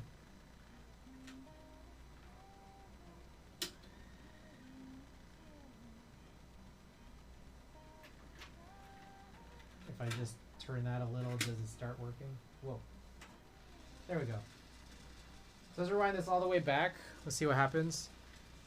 That changed what the VU meter is showing. The, like, actually turning this thingy? Yes. I noticed that a little bit earlier, but it seems to also be the only way to get it to, like, actually kick off on working again.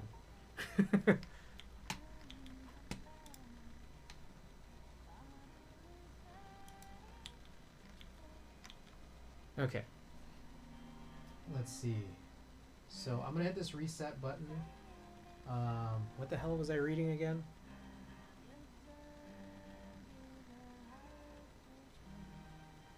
Okay, so for record level setting, the switch must be set to source. Okay, so here's a fun test.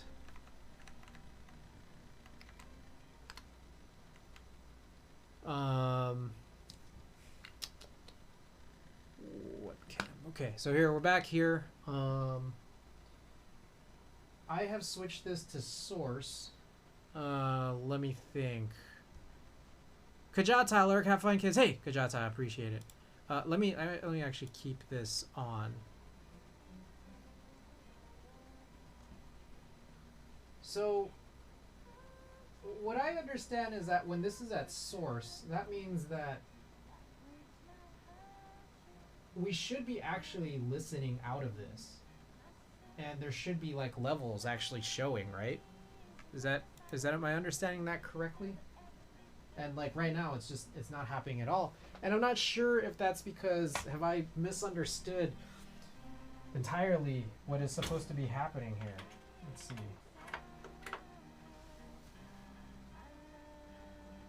I don't know. I don't know the answer. Group out.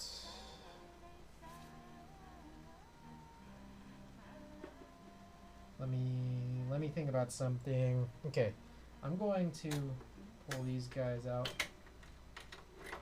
All right, test. All right, so it's still not seeming to capture anything. Well, I hit record. Still doesn't seem to be lighting up any levels. So this is a little bit weird.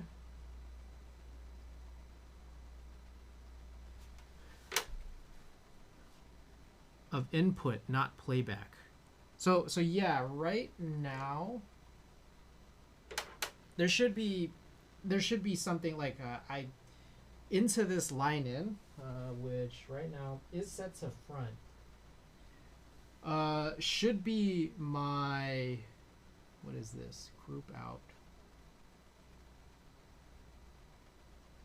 I don't know what this is.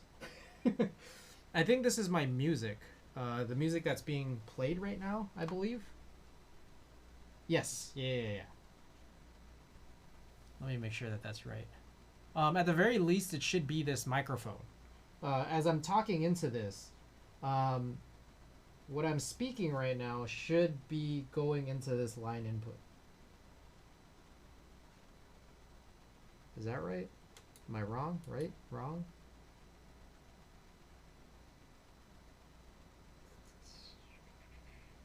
No, the music.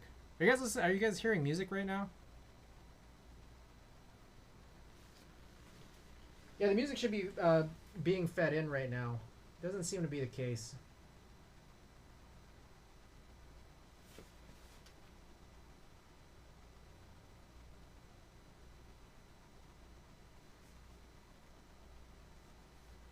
Do you think it has anything to do with it expecting plus 4 dB? I think the normal line level is negative 10. Oh. Good question. Because this is really, really, really low, to be perfectly fair.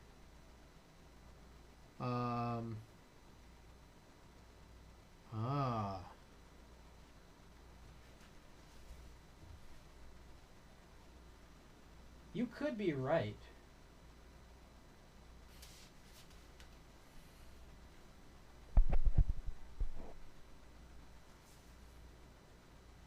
How the hell do I do this?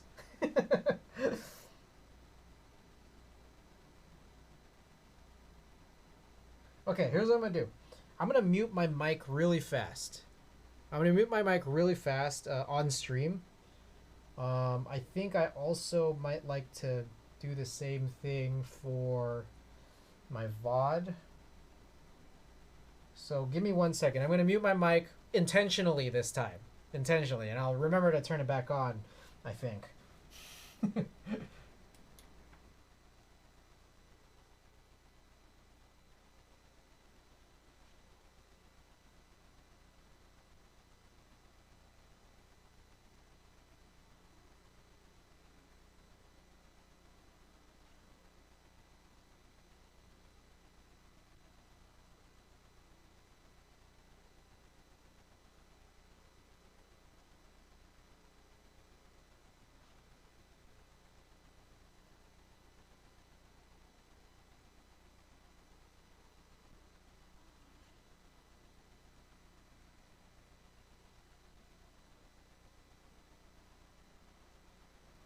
Are you guys able to hear me again? So, I don't know if you guys saw that. Yeah, it lit up, right? I think you're right, how it's just, I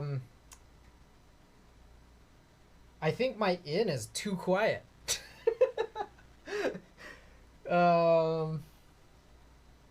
Yeah.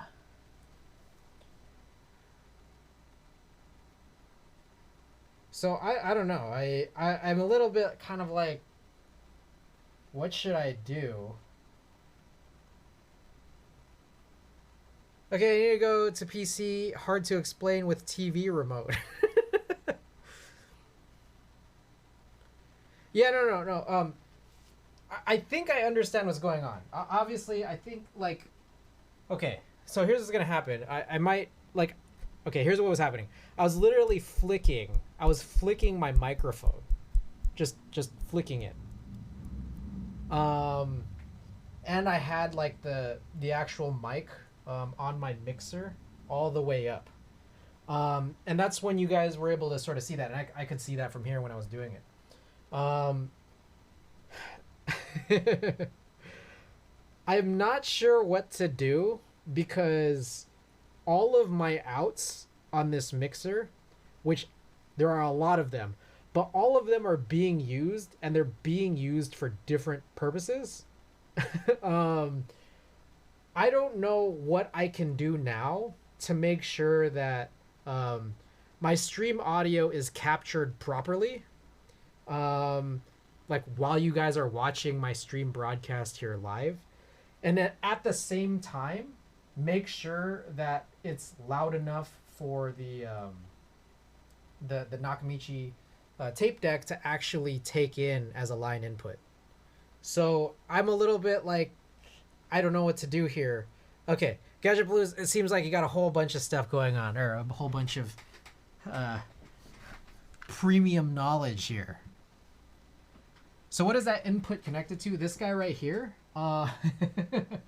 So I've explained this a couple times on stream. I use a Yamaha mixer. This is an MG12XU. And so the stereo out is being used for the stream broadcast. But there's like a number of other outs that I have on this mixer that I'm using for a lot of different things to keep certain tracks like on and off. So right now, what it's connected to is a group out that, how do I put this?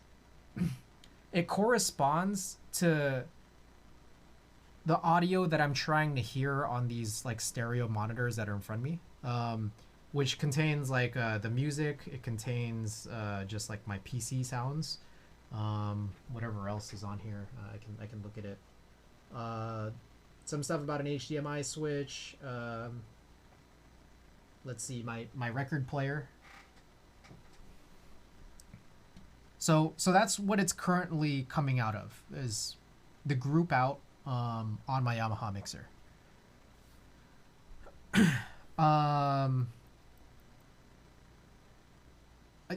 Again, whoa. It gave up at 523, which is exactly where it gave up last time around, which is kind of interesting. Yeah, that output may be too low and or volume controlled instead of constant level. This is true. So yeah, Gadget Blues, I think that I'm becoming more aware of this. You're absolutely right. I think I understand that now. Windows or Mac. This is connected to a Windows PC for stream output. Yeah. So again, one of the things that I become curious about. So let me see if I. Well, it stopped. That's one issue. So real quick, let me check this out. This is the second time now that it stopped at like around the 500 second mark, just around it. I think at one point it was maybe around here, maybe more, maybe less. So I find that a little bit weird. And then at this point, I mean, it ate the tape.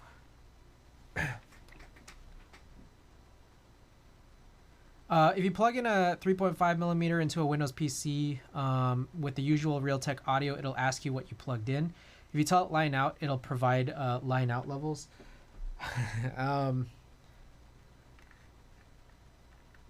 Yeah. Okay. I have to think more. I have to think more about what it is that I want to do and can do with the setup. This is something like sometimes, you know, like my situation is like I'll literally sit there and think. I'll go to bed and think about it. I'll try to draw it out. I'll diagram it. If it's eating the cassette, you probably need to clean or refurb the capstan. Okay. It's weird though because it seems to be fine for whatever 500 seconds is. Almost 9 minutes. And then it eats it. That's the weird part. So yeah, I got to think about this. One of the things I'm thinking about is that like there's no doubt in my mind that I can record cassettes properly. The doubt I have in my mind is that I can record cassettes properly while I'm streaming. That's the part that's rough, is because like I know that like there's different controls that I can put in, like I can do different things on this mixer, but I can't have all of it at once, unfortunately.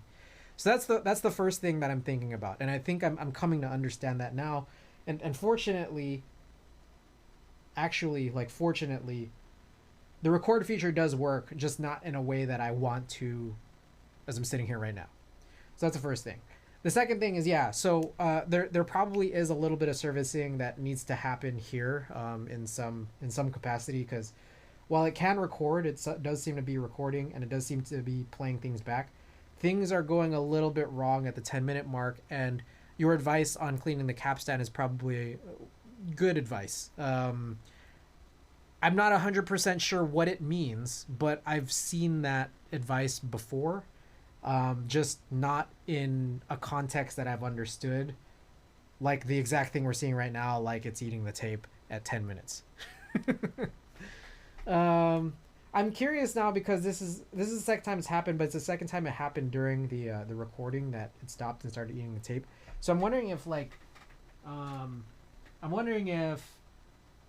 if I just do a regular playback, if the same thing will happen, and we just like kind of let a tape go for more than 10 minutes and just see if it happens again. I'm curious to see if that will really, happen. So here's the thing. So I'll close this and I'll hit play, and I think it completely disengages up until the point that I just literally turn this guy just a little bit. In which case, then everything is fine. So is that anything that you can immediately help on? Otherwise, with that said, I'll stop this and I'll put just a tape in here for playback. Let's see. I wonder if rewind will work. Rewind might need that little turn as well. Okay. So I'll put in this Stan Getz tape that we had from earlier and playing it here on and off. Now I'll go and rewind this. You might need a belt kit. Drew, what's going on? Welcome to the stream. Okay, so that's okay. I appreciate this advice. What does it take to get a belt kit? Is it specific to like the tape deck that it's for, or can you just go and buy a belt? Your symptom implies the idler is very slightly behind the capstan, so the loose tape builds up over time. Ah.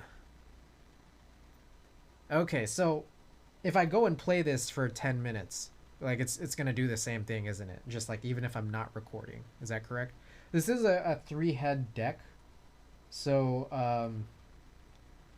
just Google Nakamichi MR-1 belt kit, like $20. Okay. And I'm guessing, like, I probably watched some YouTube videos or just find some tutorials online. It probably isn't like the most amazingly challenging thing to do, is it? Okay. So, I mean, it's weird and it sucks. I'll go and just play this because, listen to Stan Getz for 10 minutes. Like, no one's going to hate that, right? Meanwhile, let me go. I don't know if you guys can hear this, but I can't. So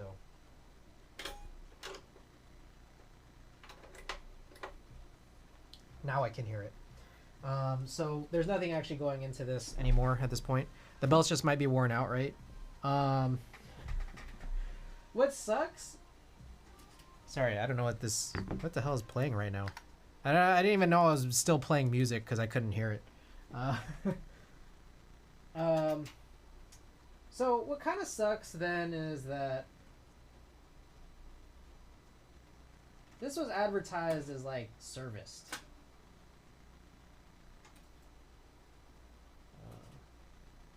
This should be playable. Is it playing? Ah, it's doing that thing again. Oh my gosh. Okay, I just dropped the tape. Yeah, the belt is slipping slightly. One side can be behind the other, and thus the tape builds up until it jams. Serviced equals tested for less than 9. That's probably what has happened here, and it kind of sucks because, like, anyone can say anything on eBay, right? And like I kind of had that feeling that like this might happen, but the situation was I saw this with this tidbit of info over another model, the same model that was like about $350 cheaper, where a guy said it was working for playback and gave me more information on, just slightly more information on the sense that it might need to be serviced, but he couldn't test recording. So yeah, that's what sucks. I mean, that exact comment you make, service equals tested for less than 9 minutes. Yeah. I mean, I'll go and find what information he had. I kind of want to see it again at this point.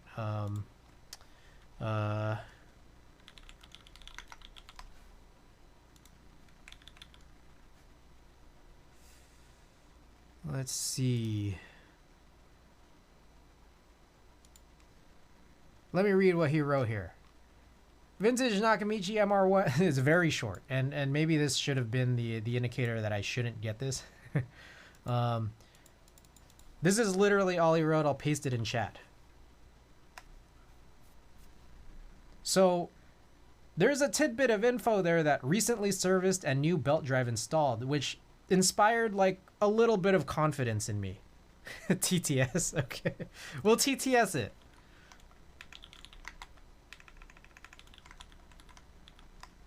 Vintage Nakamichi MR-1 professional cassette deck in good working condition.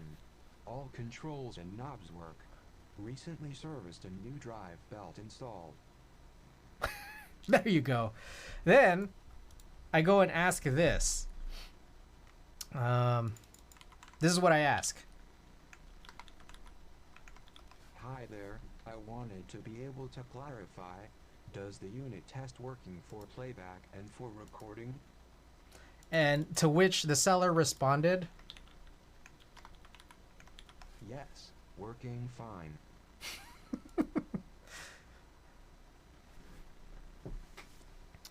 so if someone doesn't buy an MR-1 belt kit and instead has a big universal belt kit, which is common, they have to guesstimate the correct belt length. If it's too loose, it slips. Oh, okay. All right. I guess you're gonna have to go and do this. In the meantime, then, what happened here? So, I was playing for a little bit, and I kind of had this feeling that it wasn't coming in through the audio. So, still trying to figure that out. And then, to which point, I think it stopped being able to play again. So, could that also be why the counter is like off? Because we were doing this thing earlier where like I would record or like I would just play for 15 seconds and then the counter would go to like 18, 22, 20.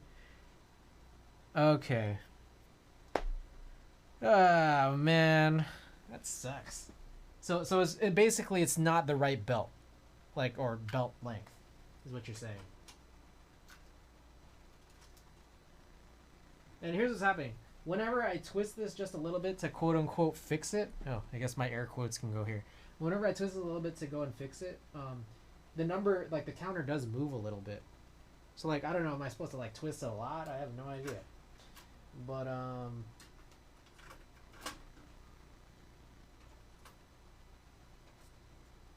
rewind isn't working. Time to contact the seller and leave a bad review. Do you think this is worthy of that? Like, one of the belts drives the counter, sort of like a car belt, but also drives the AC compressor. As for the line level, there's a $90 one and a $260 level converter. Okay, let me look at his thing. Returns. The seller does not accept returns. So that's what it says, but you know, like I could probably, you know, just like flex the PayPal, like, or whatever, eBay seller or buyer protection or whatever. Yeah, because this is, yeah, I mean, are they gonna help me out, leave a negative review and email eBay about it? Okay. All right.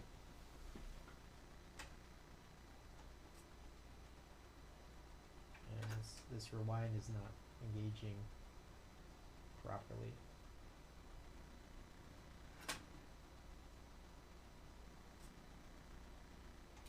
I think play does, but I also don't know if you guys are actually hearing it, because I'm not hearing it. You guys hear it? I don't hear it.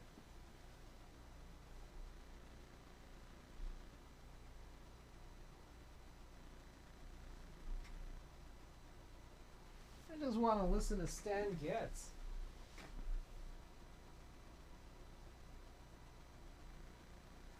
Alright, what have I done here?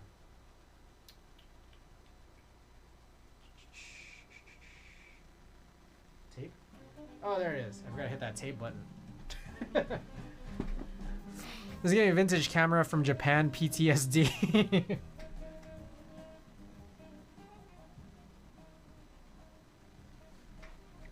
Alright, are you guys able to hear that now? I'm thinking you guys can hear it now. I can hear it now. Alright, so we'll let this run, and presumably in about 10 minutes or less,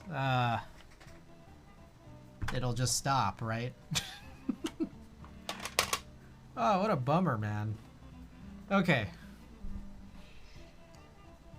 Gadget Blues, I appreciate all the help. And everybody here, I appreciate all the help.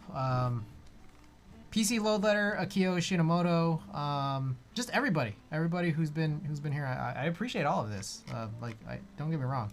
I want to be hard on the seller. Cassette decks need fiddling. All the vintage glass with fungus. I appreciate everyone who's been here. Everyone who's been here who helped. Everyone who's been here and just kind of like watched and has been entertained by my misery.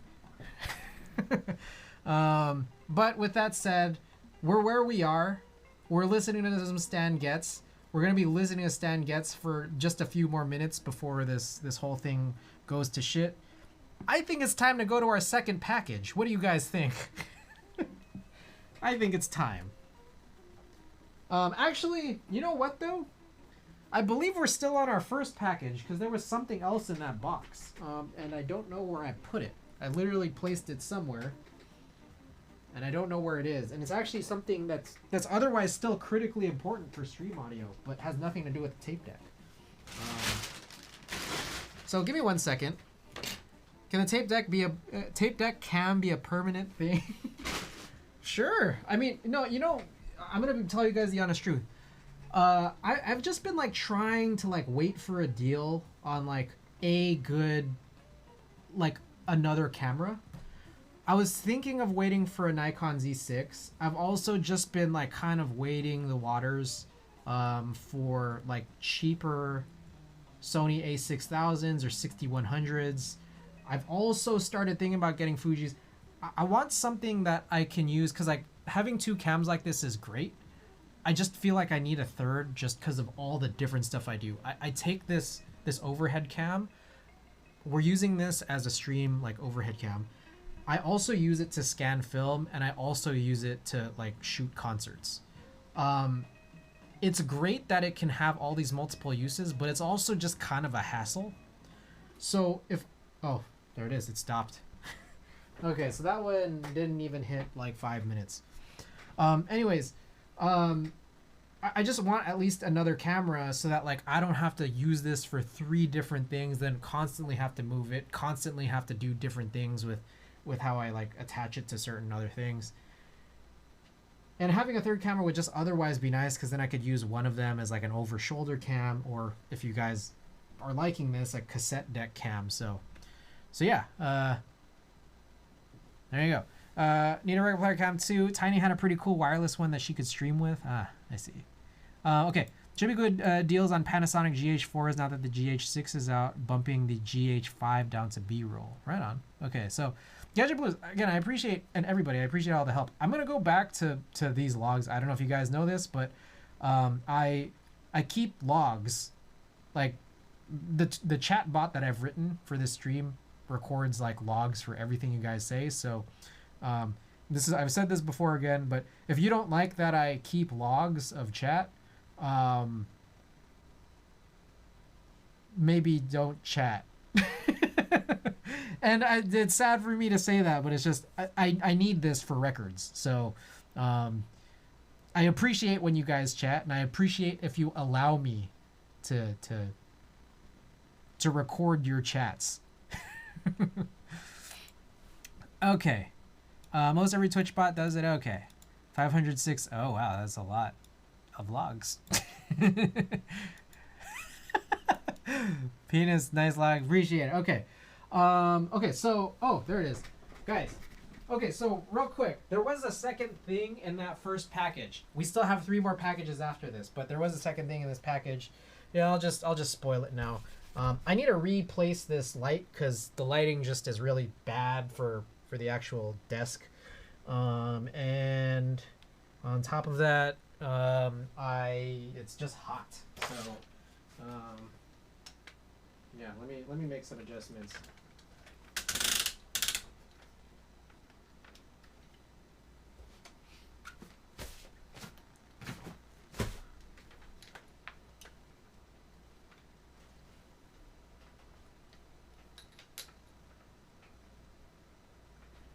Okay.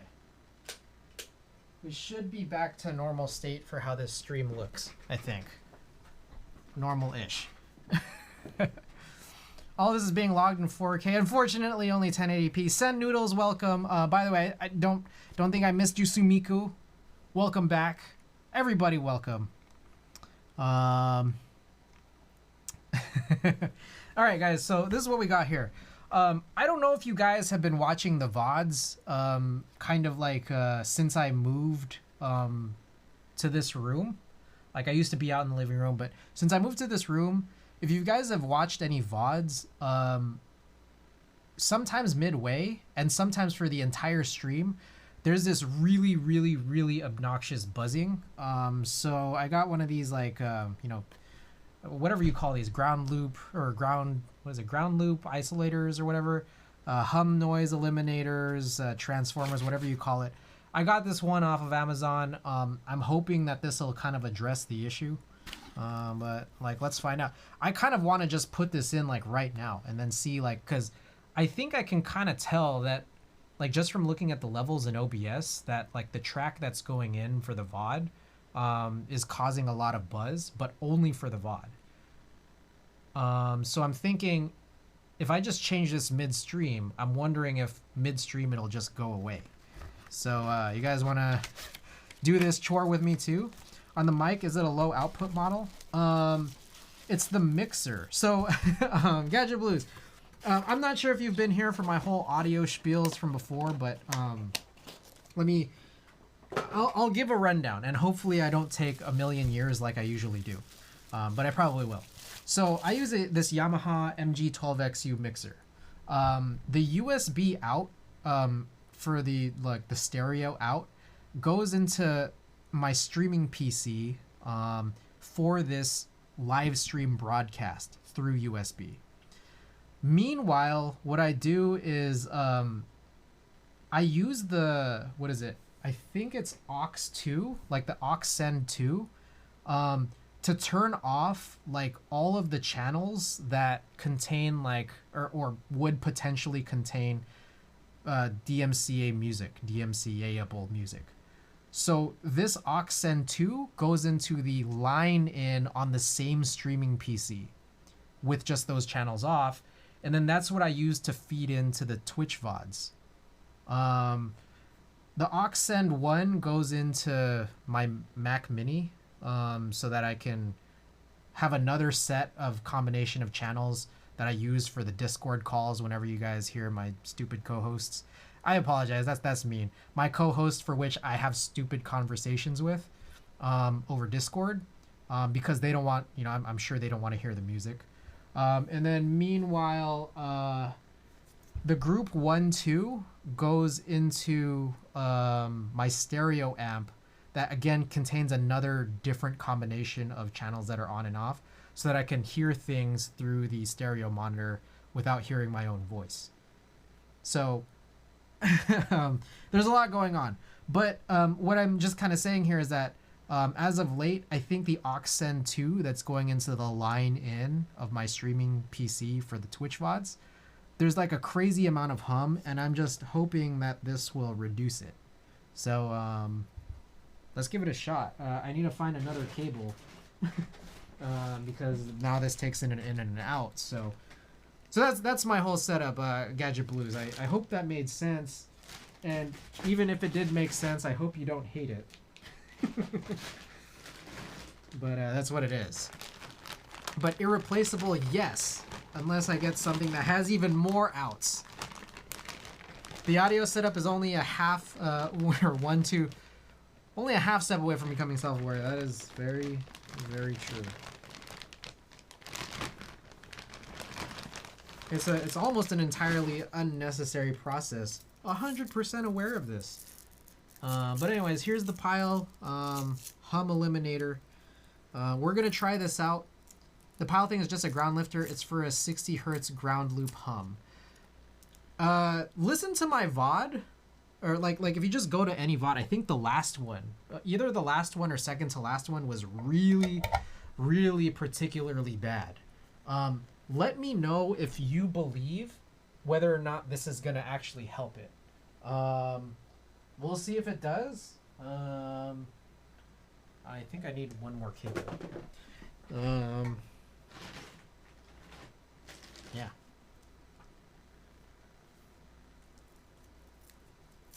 One more cable, give me a second. I guess I basically got to replace this entire. Use a spectrum analyzer on the phone, tablet. If it's 60 hertz, then it's likely ground loop. Otherwise, it's something else. I see. Well, we've already come this far. So, yeah. I've already paid the $20 for this. I've already pulled the cables out. So, all right. If anybody's watching the VOD right now, it's going to go quiet for the next, I don't know, 30 seconds or so.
Oh yeah, VODs. Yeah, the VODs are crazy, right?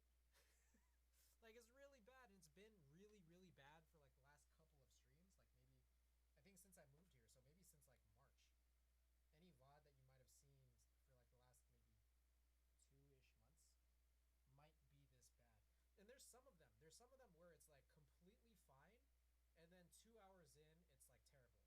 There's some where it's completely fine, and then 20 minutes in, it's unbearable. Yeah. It's bad, right? And then like, I guess as you guys are watching this stream right now, it's not that bad, is it? Interference and noise.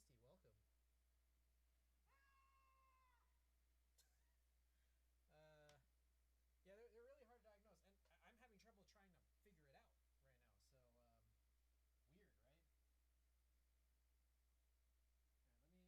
right? All right, let me take this out.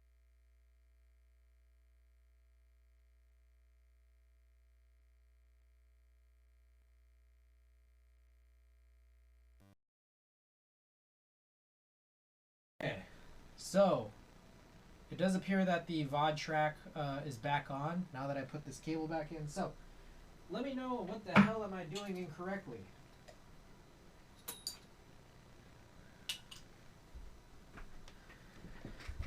All right, so here is the Pile PHE 400. I have, so the out that I'm using from the mixer to my line in right now, which is working right now, it's a 1/4 inch coming out of this aux send on the mixer to, 3.5 millimeter line in on the streaming PC. So what I've done is, I've tried this on channel 1 and on channel 2. I put that same type of cable, 1/4 inch to 3.5 millimeter. I've punched it into either the channel 1 or channel 2 out. And then meanwhile, I've put in a 1/4 inch on both sides, like a 1/4 inch male cable on both sides into the in. And I've tried it here. I've also tried it here. Unfortunately, didn't really fully work. It sounds a lot like fan noise, actually. Right, but then, like, you don't hear it on the live stream, though, right? Like, I think, in addition to that, sorry, guys, not just VODs, but I think clips. So if you clip me right now, like, if you're listening on the live stream, let me know. It sounds okay, right? And then, as I'm talking right now, feel free to, like, clip me talking right this second. And then let me know if you guys hear the same noise. Or like if it sounds exactly the same, or if you hear that kind of crazy noise. And that's what's a little confusing. Like, what would cause that? Okay, but it does not sound like 60 hertz ground loop. It sounds like fan noise. Okay, so then this was like possibly just entirely pointless, right? It probably was entirely pointless, but it also this might not have been like useful. It could possibly be useful for something else, but probably not this, right? No, there's much slider fan noise in the background right now. Probably a PC or your HVAC. So real quick, so I'll turn this off. I have this like air purifier behind me. I turn that off. There's also the reality of, well, I have a streaming PC and there is a fan. I don't really hear it on clip. Okay, so then there's like the other reality, which is that sometimes it's just like not as bad as other times. Like, does that make sense? Like, I remember I went back. Let me see if I still pull it up, or if I still have this. So, okay, real quick. Does anyone else? This is a completely non sequitur, but does anyone else like use like literally anything for like taking notes? Like sometimes I write things down. Sometimes I use like Google Tasks. Sometimes I use Google Docs. Sometimes I use like a Gmail draft. Sometimes I use like different notes apps like on my phone and on my computer. I just got a million things. Anyways, check this out. I'm just gonna send this. I found this in an email draft.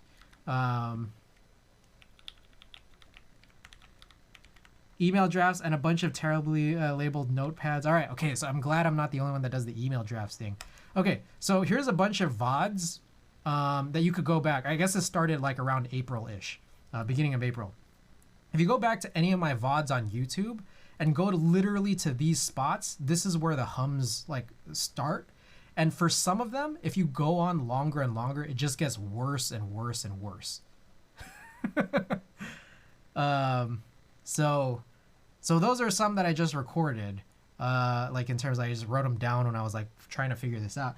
I was hoping that one of these like ground loop isolators or whatever would solve this, but not only did it not solve this, it just seemed like it didn't like even work. Like it didn't even like push the sound through, which is unfortunate.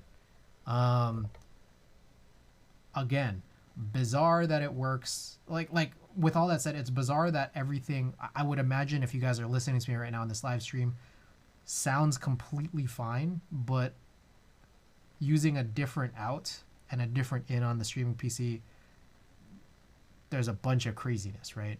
I don't know, man. It's wild. Okay, so guys, that's package number 1. Please, I'd love to continue talking about it, but I also realize we're almost 3 hours in, and I haven't even opened the other 3 packages yet. I don't think we're gonna finish. I don't even think we're gonna start these these switches, to be perfectly honest. I got pretty far earlier in the day. I think I got like halfway through, but GH5 has an optional XLR adapter with an integrated analog digital converter. So it goes into the hot shoe as PCM, and I do all post in digital. I see. Okay, give me 1 second. All right, we got a few things here. Okay. Next up, I'm going to open this guy. But yeah, if anyone has any possible clue, let me know. I wanted to be able to try a couple of things. So one thing I did was, since I think the last stream, I did switch the cable. I did do that. I'm not 100% confident that that's going to resolve the situation, but we'll see, right? Like, for those of you who said that the noise isn't that bad right now, I'm not sure if that means you guys still hear a little bit of noise, or if that means it's actually, there's nothing there. Sometimes there's nothing there. That's the thing. One thing that I could, I mean, I tried this ground loop isolator or whatever. I don't hear the noise I heard from the VOD, from VOD YouTube. Okay, got it. Yeah, the YouTube VODs are wild, right? Like, some of them are really bad. Okay, guys, package number 2. We got a vinyl record. What could it be, you ask? Oh man, I'm so excited for this. First thing I would try is, if you're using analog out from your PC, instead use a USB DAC over Toslink, which would eliminate RFI from inside the PC chassis. Wait? What is the wait?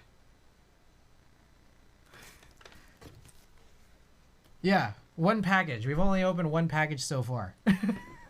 Yeah, I don't think we're doing any keyboard tasks tonight. I'll be real with you. Yeah, it's very bad. So I am analog out. Let me think about this.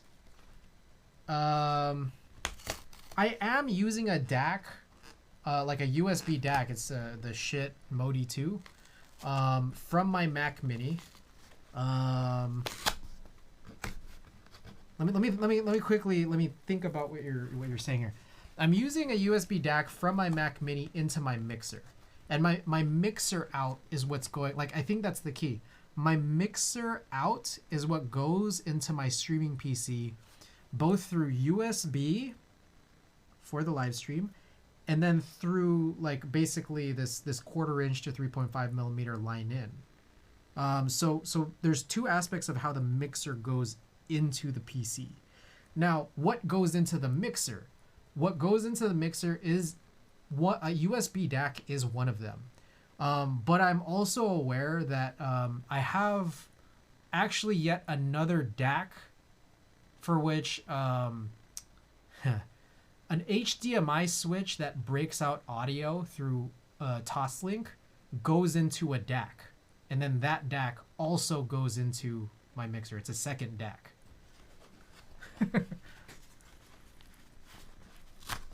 Alright, he's a shit hell. Okay, so you got something way more legit than me, don't you? Okay, I'm like fucking up trying to open this record right now. It's really pathetic. Other than that, I don't think I have any other optical, like anything else optical in the chain that I have here. And I mean, even that optical is going into a DAC in the first place. Oh my god, this is really pathetic. This is bad. Alright, just by the way, guys, again, I get this feeling we're not going to do any switches today, but I will have switches done by the next time we stream, hopefully. And so we'll be back on Monday to actually do the build we were supposed to do today. Chris lost. I absolutely, I mean, look at this. This is sad. And I finally got it open. HDMI audio extractor is just doing digital to digital, though. PCLO, if it's going into an analog mixer, it's actually a DAC. Yeah, so let me see if I. So there's an HDMI audio extractor that through Toslink is going into a DAC, and then that DAC is using what is it?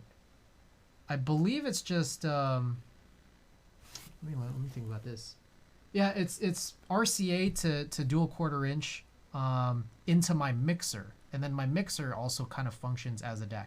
It's like there's two. Yeah, there's two things going on. Okay, guys, I gotta show you something. We'll continue this conversation, but I just want to get through the packages, guys. This is my 3rd time buying this album. 3rd different color. This is the only artist and only album I've done this for. This is Lolo Zuai's high highs to low lows. I love this album. This album is great. I think this is second anniversary edition. So there it is. It looks like she included what appears to be a small print with a QR code in the back that I'm not supposed to show because I don't know if it's personalized. I don't know. Do you guys care? I could show this if you want.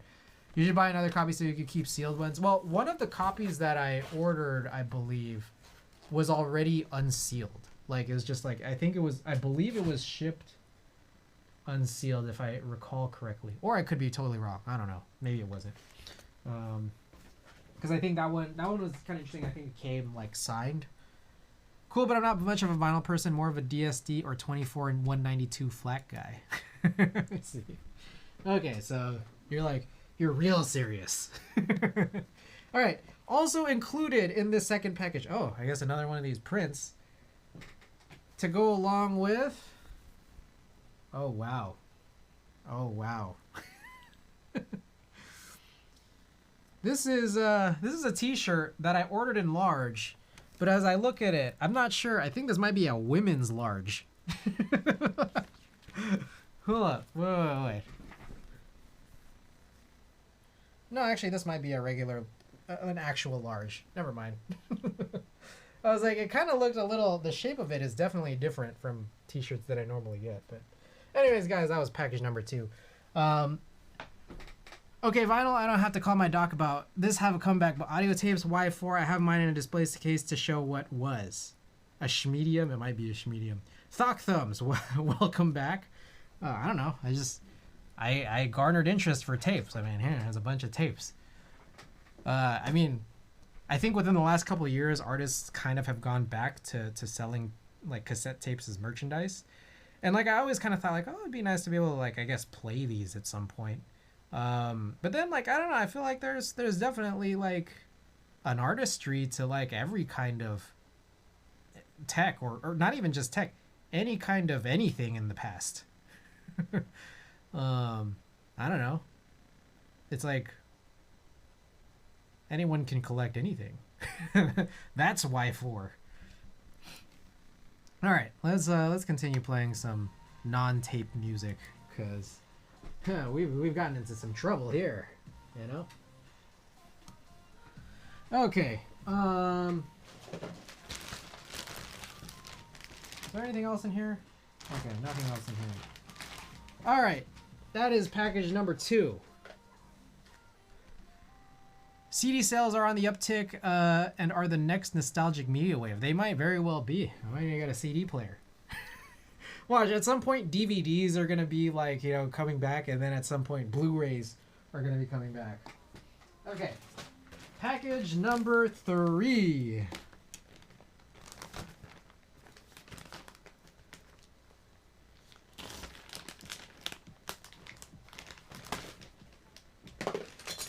Alright, here it is, guys.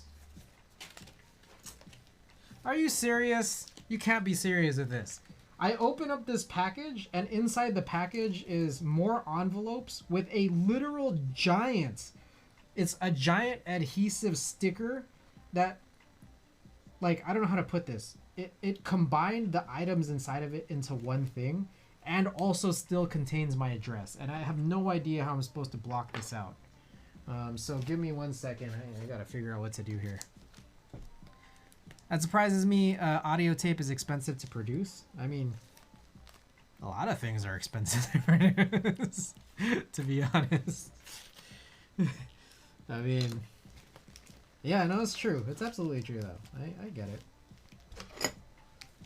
I mean, I think the idea of having literally anything physical, like the idea of ownership of something physical is just, it's always going to be pricey.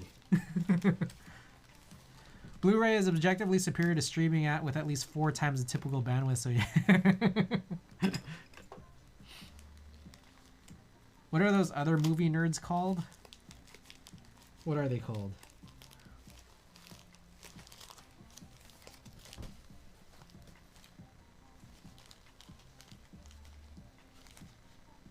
Sorry, give me 1 second. I think I need to just... I want to be able to show this, the inner packaging, but I really can't. Alright, guys. I'll just show this first one, and maybe you guys might be able to get the second one, or I'll open it up. Guys, this is the Hello M0110 plate that... I don't know if you guys know the story about this, but Hello M0110 shipped with... They did ship with plates. It turns out the plates were bad. Like, they were like... There was a misalignment. So basically, like, if you were to build the board, instead of it, like, you know, like looking like this, it would look like this. Like, it was, like, literally, like, shifted to one side. Yeah. So, and like, the cutouts were shifted to one side, but the actual shape of the plate was the same. So, there's PC. I'm trying to open the second plate. Literally, and on top of that, it was like 2 of the 3 plate types had this problem. Somehow the 3rd plate type was completely fine. And lo and behold, I ordered the exact 2 plate types that had the issue. So here it is. This is, looks like a, I don't know what you call this, gold aloe, gold anno alu plate, as I see. So both of my Odins are shifted like 1 millimeter left. Ugh, man. Okay, so there it is. That's package number 3. All right, guys, we got an interesting package number 4, guys. Finally moving along, guys. You know, on top of that, we've gotten through package 2 and 3 in only just 12 minutes here. So where is my box cutter? Am I crazy? I have misplaced my box cutter. And this is... Oh, here it is. Guys, we got an interesting package number 4. Guys, this is the last, 4th and final package here. And, guys, this is from All Hex. And, this package is very, very interesting for multiple reasons.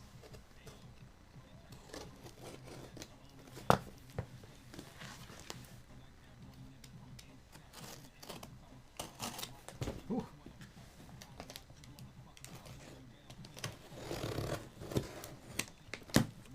The actual keyboard questions. Favorite linears are SP Star, Meteor White, and Oil Kings swapped to 62.5. What is the next linear I should try? Ooh. I haven't tried Oil Kings yet. Like, I have them, I just haven't built with them yet. I have an SP Star board. That's the this behind me. The Piggy is running the Nana switches, part of the Momo release, but those are spring swapped to like 3-stage Prevail springs. They're crazy. Like, they feel heavy even though they're not heavy. They just feel like it. Next linear you should try. Let me think of what I like. I don't know. Anything not from Texie MX Browns. Oil Kings are awesome, but stock 80-gram bottom mount is a bit much. I see. Let me think. What have I liked? I mean, right here, these are tactile. Let me see. Let me see what I've built. I forget what I've built, and I'm sure if I just look at this, I'll figure it out. All right. Tactile. This is SP Star. This is Topre. Pandora. What the fuck did I build the Pandora with? Oh, the Texie. These are Zaku switches in there. They're kind of nice. I know that Kerbal doesn't like Texie, but I feel like they're kind of nice. These are Cherry Brown. These are U4T. This one is Aqua Kings. Yeah, I don't recommend those like at all. GAF 60. I had Telios in a previous build, but these are also tactile. Oh no, the Texi word. These, oh, KS3s. I mean, you can never go wrong with these. They're just cheap and good. Y6. This is more Texi, so we're skipping over that. Oh, Jwick Black. Jwick Black. I think a lot of people really like Jwick Black. For me, I don't know, they feel good. It's like I'm not gonna recommend them more. I'm like the worst person to ask about recommendations, because like I probably just tell you what's really bad, and then everything else otherwise is pretty good. So these are more U4Ts. What is this? Oh, these are clickies. These are box navies. This is more tactile. This is clicky. What do I have in this one? Oh, more tactile. Wow, I haven't done a lot of tactile builds this year. K-Mac Happy. Oh, this one was the crazy... Yeah, this is the crazy thing. I wouldn't even recommend talking about this one. This was my... so many things about this. This is what, like, my dream board, and it came in scuffed, and then the switches that I used for them, I tried doing some crazy Franken switching, and it was just a terrible thing all around. Oh wow, this is really hard to read, isn't it?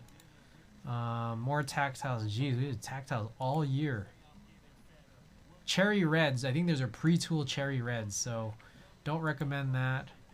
8008 inks. I think I've heard other people make complaints about 80 boob inks, so we can pause on that one too. Poseidons. I can recommend this one. Poseidons are cool. Favorite tactile is Holy Panda X Spring swapped to 58 grams and lubed. I hated them stock. Hate it. Oh, okay. Right on. I haven't tried the Holy Panda X's yet.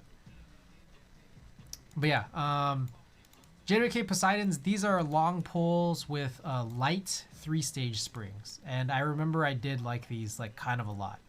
And this is actually what brought me back into liking long pole switches. It was when I did this build and when I tried these switches, because I had done long pole, like one long pole build like 8 months before this, and I thought I hated it, so I thought I hated all long poles, but this is the one that I really liked if you're into long poles. What is this? These are tactile. Is this because it's Friday the 13th? Are you taking the piss? As merch for a band, t-shirt cheap in volume, CD same, audio tape, the margin's much lower, even in volume, plus tape players are all being produced with terrible transports. You have to find and repair a vintage unit to get decent sound, quite literally a display piece. I have an old deck now, no idea if I can lube it up and find new belts for it. Yeah, so this is exactly the situation what we're doing right here for tonight. I think the thing is still on, so there it is. This is, oh, the lighting's not bad here, but this is the MR-1, the Nakamichi, that we spent over 2 hours on. Yeah, no, and we're gonna have to do some repairs on it or service it in some capacity, whether that's me or if I fuck it up, an actual tape tech. Anyways, oh, where were we? So yeah, I recommend Poseidons. I don't know if you can still even get them. They might have been like a limited run thing, but Poseidons, if you can get your hands on them, I like those a lot.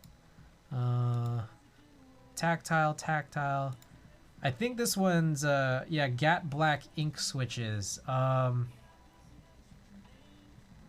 don't know what to say, guys. I feel like maybe it was just like the horrors or the PTSD from this build, but I think this was a situation where I really did not like anything about this build, which included this was the first time I tried Gat inks.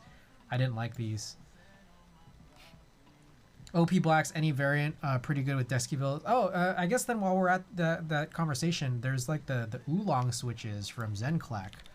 I haven't tried building with them yet, but you know, I'm sure they're great. Like I'm absolutely certain they're great. So I'll shill for them. I'm not even sponsored or anything, but I just get this feeling like I think these are like an OP. Oh, it's sold out. Okay, never mind. Tech Mode on YouTube. Some bands are shipping really obscure stuff like mini disc or even Edison cylinders. Ooh. Oh, I gotta. Sorry, I was late. Oh, yeah. No, sorry about that. Yeah, no, I was late to reading your message, and I also realized you might have been late to this stream. So I know, you know, everyone's got their Yeah, not everyone can watch like every moment of this, but yeah, we were working on this tape deck the entire time, and yeah, this has to be serviced. It's like yeah, it's kind of like I got a half lemon or a quarter lemon. I don't know what you would call it, but it's not perfect, and I was led to believe it would be. The D60, this has EV01s, but you know where it is right now. We just rebuilt this last stream. And this is tactile currently, but this build that was here was EV01 switches. Those are pretty good too if you're just, I think these are not long pole, they're like short pole JWKs. JWK is always going to crush it. This was Alps. These were banana split switches, the TikTok switch. This was OP Blacks with some 2-stage like long springs from Kinetic Labs. So those are hot, you know. I'll go with that. These were actually silent Franken switches. Cherry silent stems inside of Novel Keys cream. And that keeps it real tight. Yeah, I don't know. Yeah, OP Black, JWK, anything. Literally JWK, anything. That's what I go with. Okay. Alright, guys. I stalled a little bit. We're on our 4th and final package. Guys, this is from All Hex. Alright, I'll go in this other order.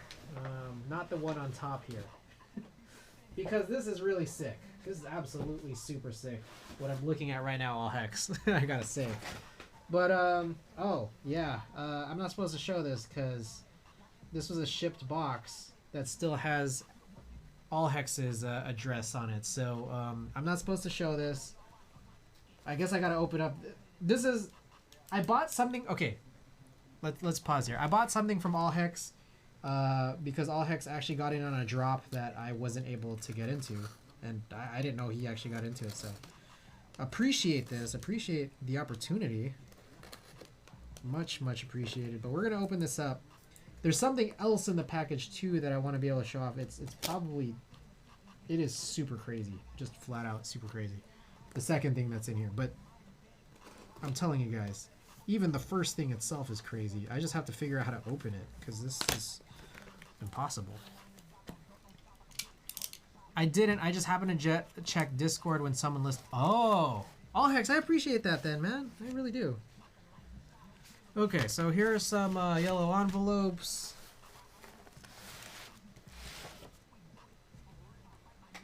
Okay, here it is. Guys. Oh, I missed it. I missed, I think, multiple drops on this. But guys, this is the Matrix Falcon Topre kit.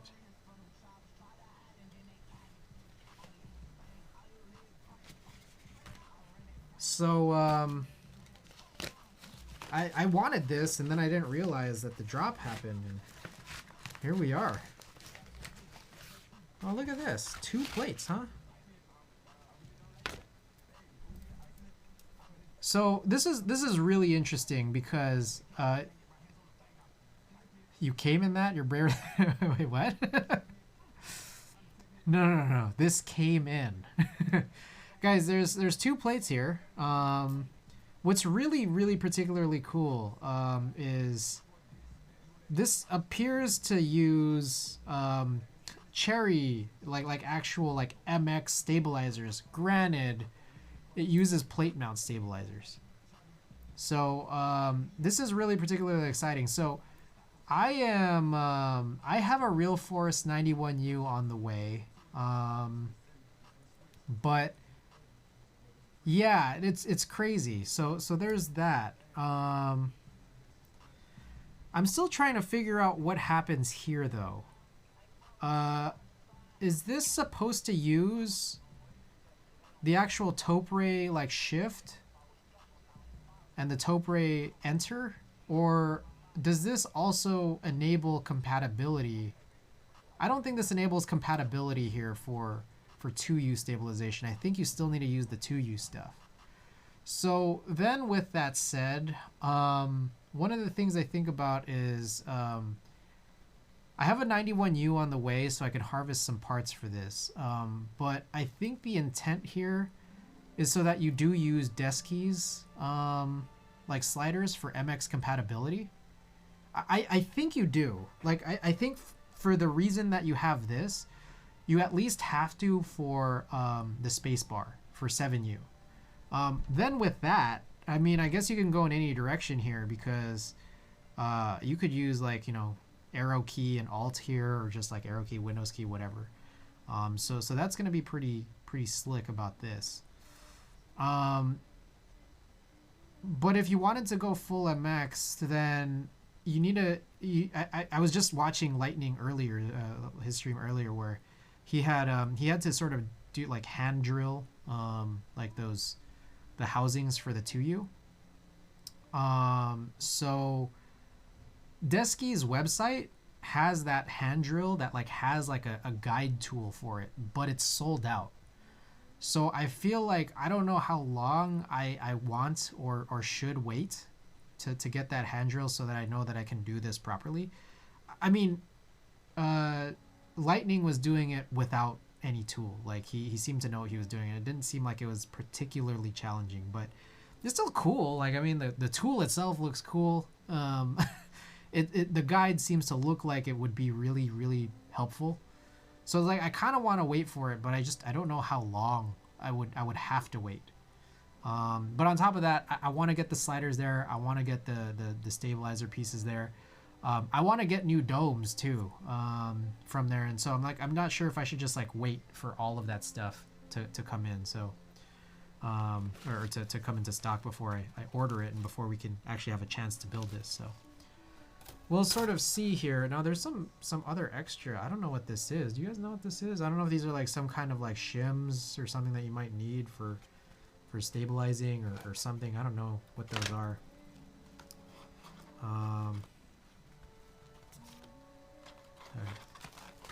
Step drill. That's tape. What is the tape for an electrocapacitive PC, or is it just regular tape? Taping batteries to stuff. I see. I have a few Fujitsu FKB 470 4726 boards. Peerless is a very Topre-like. It's rubber dome with a click mechanism at top. Main difference is a spring on top instead of the rubber dome. Instead of under dome. I see. I've heard of Peerless in the past. I never had an opportunity to try them. Double-sided tape that's like command strips. I see. Okay. I have no idea what's in these packages here, or these little envelopes. Oh, that's like an extra daughter board, I think. Oh, and then these are all the wires and stuff. Okay. I'm gonna check through really quick. All right, so I'm not gonna lie, guys. I do have something to admit and confess. I have my Metrix Falcon literally right there to my side. I love the Matrix Falcon, but I gotta say, like, there's one thing I don't like about what I received, and there's the hint. It's that, like, I don't like the RNG I got on the colors. So, like, I think literally the combination of McFlurry, like, I love McFlurry. Don't get me wrong. That McFlurry finish is really cool. I love McFlurry, but I do not like the combination of McFlurry with the red badge, like the red front badge. I would like it if it were black with a red badge, or I'd like it if it were McFlurry and like almost literally any other color. But I literally can't think of how to make this like really just like look good without using a key set that is red in some way. So I'm using classic red. I don't even think Red Devils looks good with it. I have GMK Slasher, like, that I'll be waiting on. I have GMK Red Dragon that I'm still waiting on. But those are going to be a long time until they come. But, like, I feel like I don't have any other key set that would really go with this other than classic red. So that's kind of a bummer. So, with that said, I don't know if anybody, like, is willing to part with... I don't know if, like, the front badge, like, only Falcons front badges matches with other Falcons, or if anybody has a front badge that would work with mine that would want to trade. Otherwise, I feel like I honestly kind of want to get another Falcon, like either in the Nebula Black or just one of those like international or China group buy like anode Falcons, just because I have so many Falcon assemblies at this point, and I know that buying another one is going to include at least one. But it's like I have 2 MX assemblies, I have the Alps assembly, and then I have this Topre one.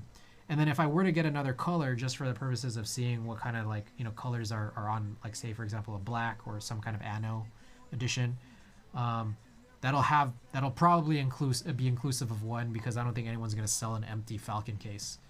So I could potentially have up to 5, but literally it's just because of looks, and also because I want to be able to have 2 Falcons side by side, so you can play with the different combinations of Alps and Topre and MX. But Hove KB, welcome to the stream for the first time. Appreciate you being here, guys. So this was something that Allhex was able to swoop in on, and then Allhex, I'm very appreciative of you being able to pick this up for me. So thank you, Hove KB. Thank you for the follow. For anyone just tuning in, this last half hour has actually been. Or at least the last 10 minutes has been actually keyboard related. Maybe the last 20. Okay, guys. And then there's this guy, which is the other... I don't know if this is the daughter board or if this is for... I think this is, yeah. Okay. All right, so there was a second thing in this package. Guys, I don't know. I don't think it's going to be tonight. But... Allhex has actually donated another giveaway item, and this one is when he first told me what it was, I already thought it was crazy. Haven't streamed for myself for like 2 weeks, enjoying the break. Right on. Let me drop you a follow. Okay. Also, if anyone else here is a streamer and I don't know, or I'm not following you, just let me know. Shout yourself out, because I'll follow you. So just letting you know. Okay, so Allhex has graciously, with this package, I bought this this Topre Falcon kit from him, but he wanted to include this other giveaway item that I think is crazy. Like when he told me what it was, it's crazy, but now that I'm looking at it, it's even crazier, because he drew something on it.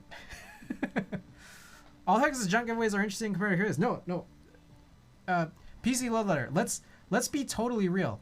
Allhex's junk giveaways are not interesting compared to Chris's. Allhex junk giveaways are good. they are good. So, guys, I don't know if I really can't decide. Should I announce what it is, or should I show it first? I don't know what to do. Because if I show this, it's crazy, but if I tell you what it is, it's also crazy. I don't know what to do first.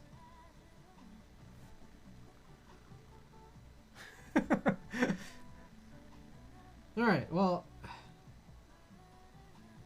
I guess I'll tell you. I don't care. Okay. Alright, well, I'll show it. How about don't show it and don't tell us? Alright. How about this? One person's trash is another person's treasure. Shocker. Let me think of how to do this. I don't think we're gonna give this away tonight, because this is like a special item. For the both reasons. We'll give this away on a really special time. I mean, it's just like I don't know how obvious it can be, but guys, we are very close to 1,000 followers. So if you guys are liking what you're seeing and you're not already following, there should be a button down below somewhere.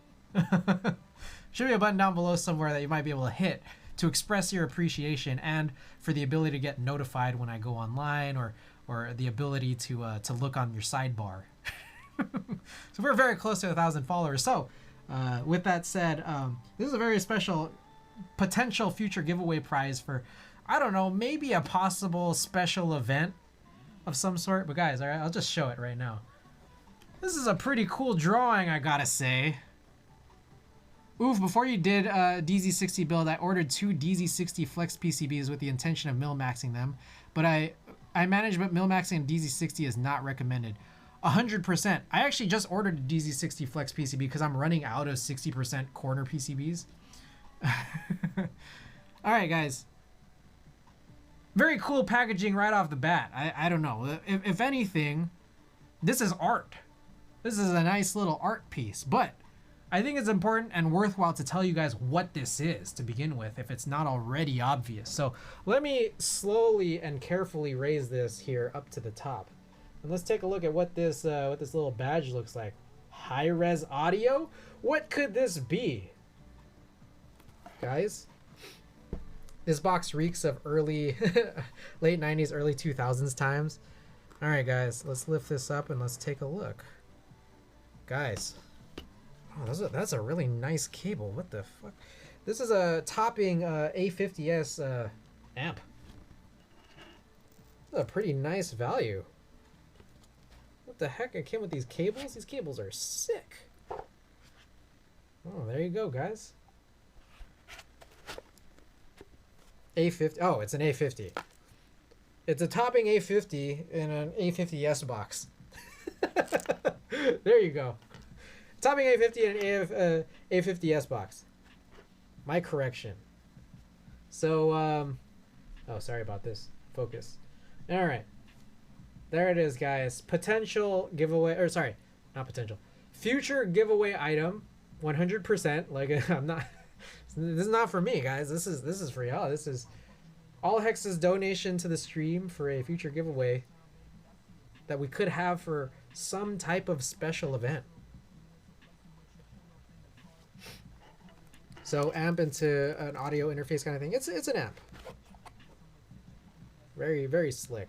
A50, there it is. That's where it says A50. Whoa, slipped. Whoa. Oh, could have had a scuff there. Headphone amp. Yes, this is a headphone amp. Let's take a look. I want to look at the front and rear IOs. Here's the front right here.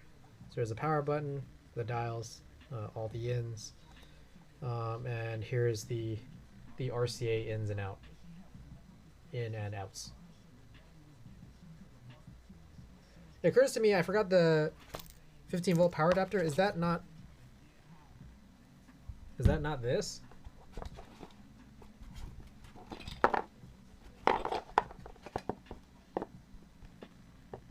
Never mind. Yeah, no, it's right here. So it looks like it came with also a couple of other adapters, depending on where you are. So also potentially helpful for international participants.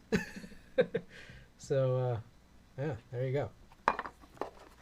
Okay. So that about does it for all our package openings. Hey, shouts out, by the way, shouts out All Hex as always. Got some cool shit. Always got some cool shit.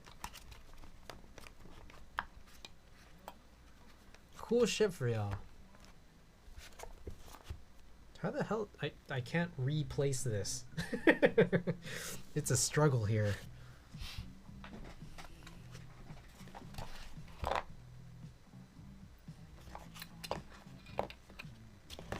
Actually impossible.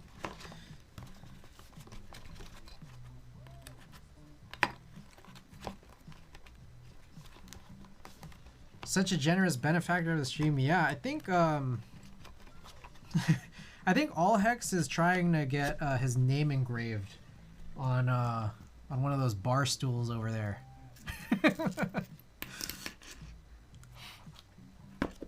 I'm trying to think if I have a use case situation. I might be more interested in getting a DAC maybe, or using that stack, or use that in a stack. Yeah, that would probably be the way to go. You get the DAC and here you go. All good here. All Hex a homie. All Hex a homie of the stream, 100%. The cool S art. Look at that, man. Look at this. Can y'all believe that? Unbelievable. Unbelievable. Alrighty. So that about does it for packages. I feel really bad. I otherwise have like almost no keyboard work to show for this stream. Obviously, I appreciated the 2 hours of help and troubleshooting of the Nakamichi tape deck here, but you know, I feel like should we do like just maybe something, even if it's just like really tiny? Are you guys cool with doing like just like the tiniest of keyboard tasks? Because let's face it, that's kind of a lot of stems to do, especially for me because I'm kind of slow. So I don't want to do this and then still not finish. So I think maybe there's probably just some other basic stuff that maybe you guys might want to be able to see. All Hex, yes, we got love. Everybody here got love for All Hex. Appreciate it. Okay, so I have a couple. I have another Gmail draft of tasks, of just varying sizes. So I kind of get this feeling, to be 100% honest, that I don't really want to open up any keyboard right now. What I am willing to do is, are you guys cool with you know, just playing a little dress up? Just changing some keycap sets on a couple of boards. You guys cool with that? I've just been meaning to change key sets on like two-ish boards. Let me see. 1, 2. Yeah, let's call it 2.12 boards. Let's do it. Alright, we'll move the tapes now. The tape's been here all stream. I'll shift this off here. Sure, down if it's a different profile. Alright, let's see what we got.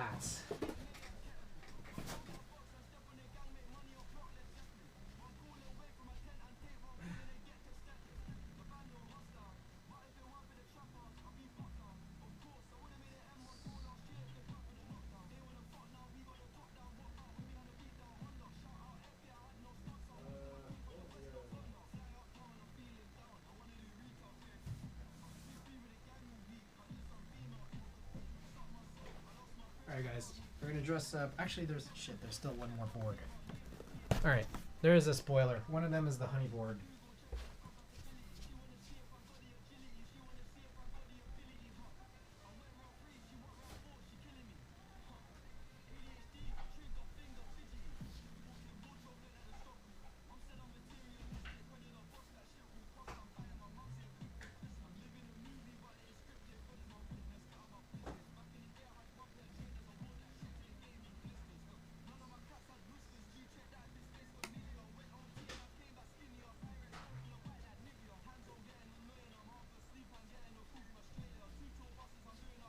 Okay, we are back.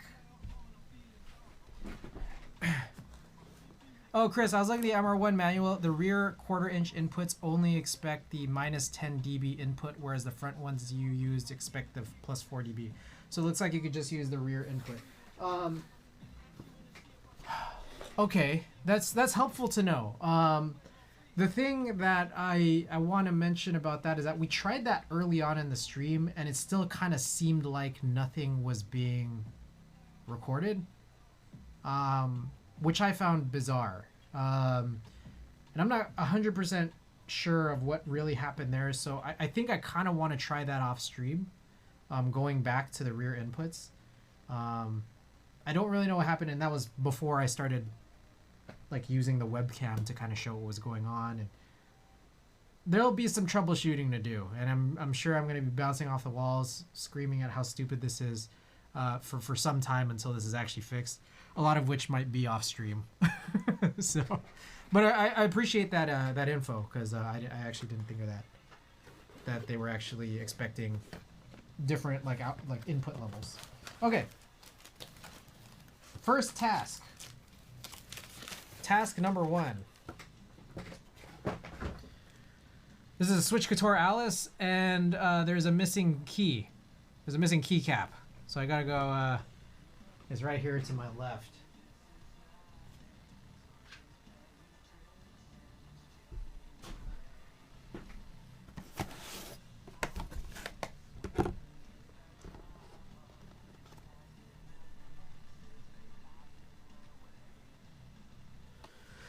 If I walked into the office and saw that desk mount, I would run away all scared. Octopi are very intelligent animals, an evil one. Alright guys, check this out. Boom. Task done. That's our 0.05 of a keyboard, or I guess literally 0.001 of this keyboard. Blasphemy, a non-HHKB keyboard. Yeah, it's really weird, right? This was one of the first times where I was just like, oh, I'm bored, and I've never tried an Alice before, so I went and got it, and yeah, it's weird. I don't know. It is kind of blasphemy. I remember I just kept doing this thing. I'm like, what am I doing here? And then like on top of that, this goofy ass macro column. I need blockers, man. I'm telling you, I need these 1U blockers. Okay, so that's our first task. Task complete. I'm not sure if like maybe eventually I might turn that into a stepped. Just needs a second Y. I don't disagree that like the standard Alice layout that just kind of is out there and exists should like hey, I think there should be another 6. Is there even an HHKB Alice? Oh ho, mediocrity 2202. Oh man, you just derailed this entire stream because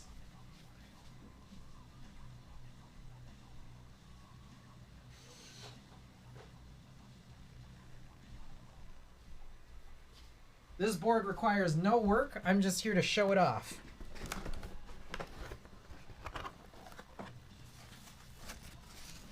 So an HHKB Alice did exist in some capacity, yet it included a stupid ass macro column on the left, so I just blocked it.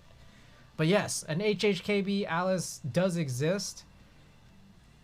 If I were to ever run a board, it would just not have this. And probably also it would use 3U spacebars. So there it is. This is called the BMEC. Good night, everybody. Hey.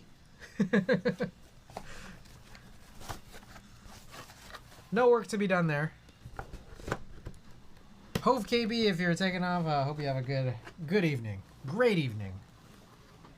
I'll get on it right now. Wait, whoa. Toasty, what? I don't understand blocking an entire column like that. Oh, I just don't like the keys that are there. In an LG box, yeah, both of my Alices are in LG accessory boxes. Okay, all right, you guys ready? What do we do? Okay, I think this first one we're gonna show off right here. These are flatbread boxes. I found these online, and they said you put flatbreads in them. 4:30 a.m. for me. I gotta be heading to work in an hour. Did sleep at all. Not looking forward to it. At least it's right off KB. Oh man. All right. Thanks so much for being here, man. Good look at work. How do the blockers fit in? I didn't even know they make that. 3 of them, exactly 3 of them, are from KBD Fans 5-degree blocker sets. You can go to KBD Fans like right now, and then they should have them in stock. They include these 1Us that are perfect squares, and they include 1.5 units that have this like beveled lip to them. They're kind of weird, but I still use them. I just make use of them, adapt to them. 99.9% of people will. I will not. I just don't like that column. There's a board, I think in either IC or Group Buy right now, called the the Extra Happy, which is an HHKB with macro columns, and I'm like, yeah, no.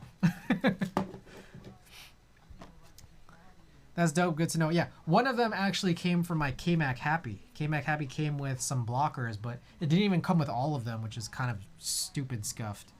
And that's actually one of the chore tasks that I want to be able to accomplish at some time, but we're not going to do that tonight. Dealing with those blockers, there's a way, and it's ridiculous, and I want to do it. But we're already almost 4 hours into stream. We're just doing some light tasks tonight. Winculus actually baffles me in the post via QMK world, but to each his own. I see. That's true. I don't know if I like blowing red or not. Yeah, that's exactly why we're going to change this. Exactly why. 4 Geon blockers for us Geon simps out there. Wait, Toasty. Geon blockers. What does this mean exactly by Geon blockers? Look, I'm looking for 1U blockers, and I'm looking for perfectly rectangular 1.5 unit blockers that are not the KB fan's beveled lip. So if anyone knows any places to get those, let me know. If I could have Anno Black 1U blockers to block off that macro column on that on the Switch Couture Alice, it's like that would be infinitely more usable board. That said, it's still gonna be win keyless, so that's a problem.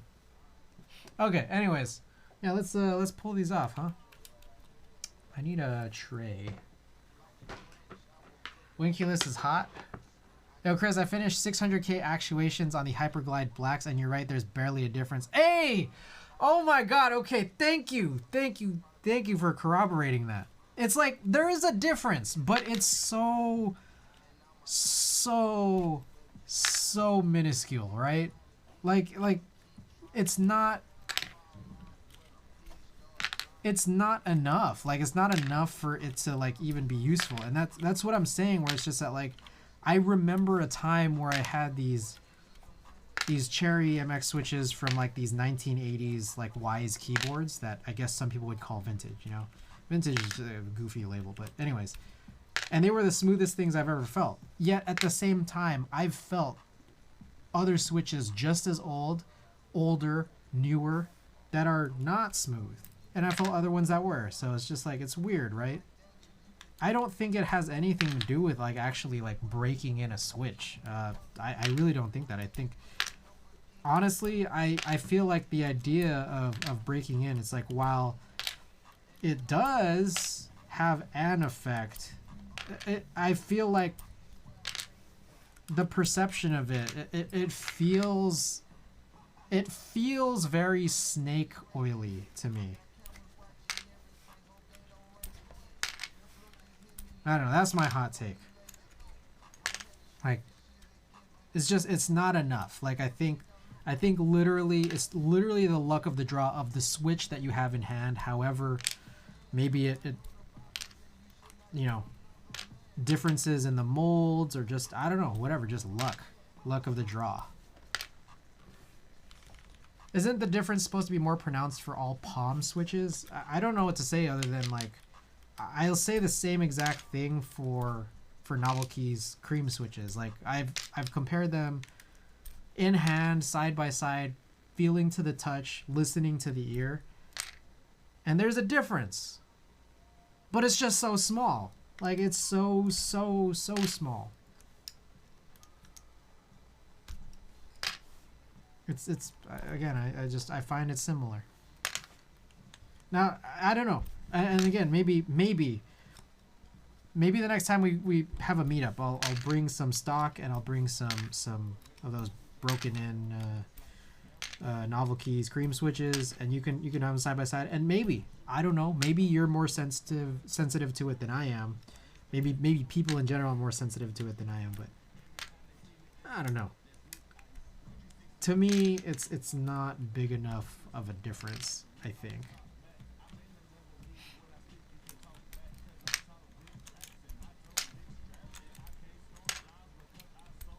Alrighty, we got this all off, and for those of you who don't know, just a little background on this board. I hate this board. I hate this board. Two things I got. Okay, it doesn't look like they're in sale, but here's an album. Ah, those are crazy. Those are wild. All right, I feel that. He needs them in 1.5 unit though. Fun fact, during the German invasion of the USSR, their lube would freeze, so they washed all their guns with gasoline. The lifespan sucked, but at least they worked in the cold. What? That's crazy. That's like a lot to take in. Usually used for F13. Ah, I see. Okay, so the context for anyone who hasn't heard about this board and my build of it and everything. So I received this in the mail and it was absolutely 100% scuffed, and I do not to this day understand how or why anyone is compelled to mail keyboards in bubble mailers. I just do not understand. And the thing is, this is not the only board that I received like that. I just don't get it. Do not understand. So anyways, I'll show you the two worst things I've seen. One is this massive scuff on this corner. It is just really bad, right? This is really, really, really bad, but it's not even the worst thing. This is the worst thing. The screw is held captive in there. You can unscrew this and you can disassemble this board, but the screw stays stuck inside of the bottom case. Like, why? I really, really do not understand. Meanwhile, I honestly feel like, and this was a situation, and again, for anyone who's heard this, I know I might sound like a broken record, but for anyone who's just hearing this story for the first time, I feel like the guy sold this to me in bad faith. I told him those words. You sold this to me in bad faith because not only were there these scuffs, not only did it come in a bubble mailer, but there's 4 screws that keep this board together, right? The screws didn't even match. Like, that's not an accident. That's not a problem in shipping. That's a seller in bad faith. So I complained to him. I did all these things. Like I just, I bitched him out, and he just refunded me, the full cost of the board, and he said, you can just keep it.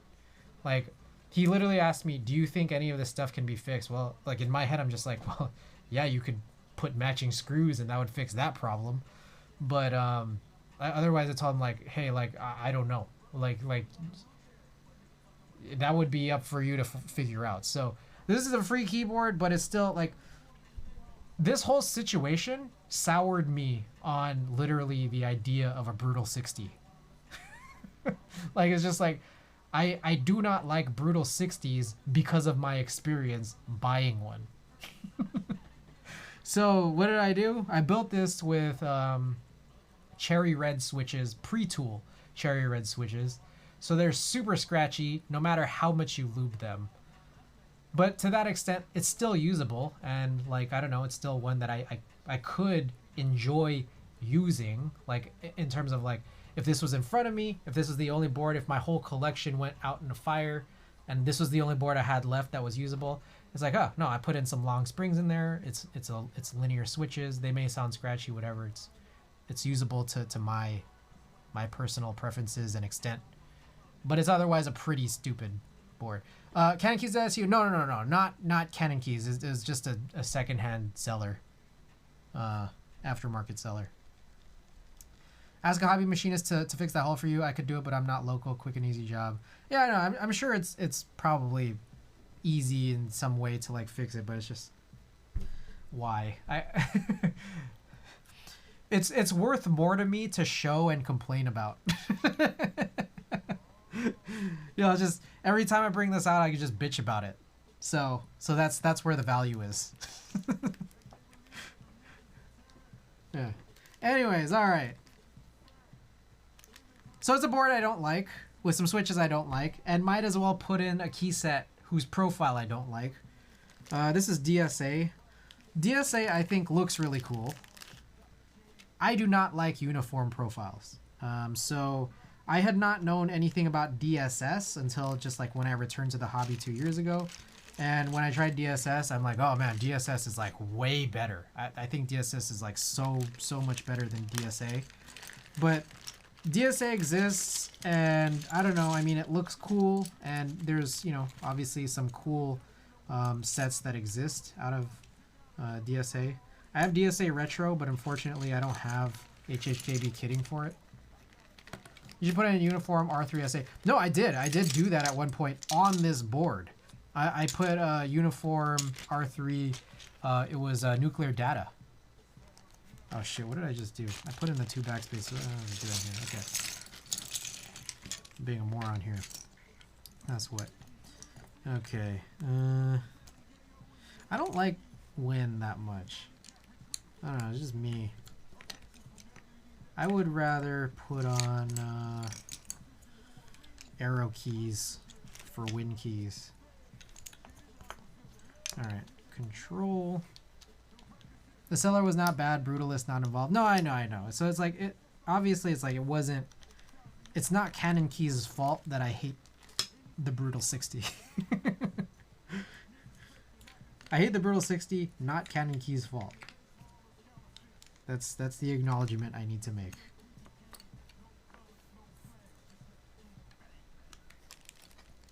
How'd you go about fixing this? Would you just use some filler material, sand it down, and refinish it, or would you weld some material, then mill/redo outsides? Yeah, I don't know.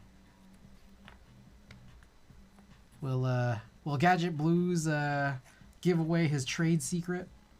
I enjoy SA. DSA I never tried. No, you know what's really stupid is that, like, I had to relearn how much I hated R3 uniform SA. So I think regular like sculpted SA is fine, but uniform anything, uniform SA, uniform DSA, uniform XDA, I just don't like them. But I forgot that I hated uniform only after I had purchased SA Handerbite in uniform. And the thing is, they had options to not get it in uniform, but I still just bought it because I was like, oh, uniform. This seems like a thing that no one else would buy, and I just wanted to be kind of like different. It's not a good idea. So I don't know when that's going to arrive, but I'm going to have it eventually. DSA feels like typing on a laptop board, but worse. There you go. So yeah, DSS, I'm a big fan of DSS, being totally real with you guys. I'm looking for DSS Dolch. Like, that set, for some reason, just like no one's making it available. So if anyone has any leads on DSS Dolch, PMK has DSS Dolch listed on their site, but the alpha base kit is like unavailable. It's like all the child kits are still there.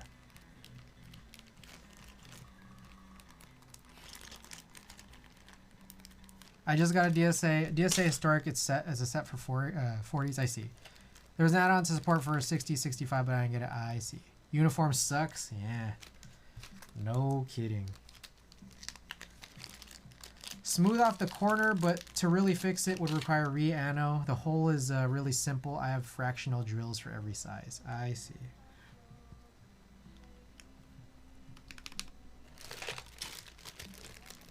This is Alicia Keys.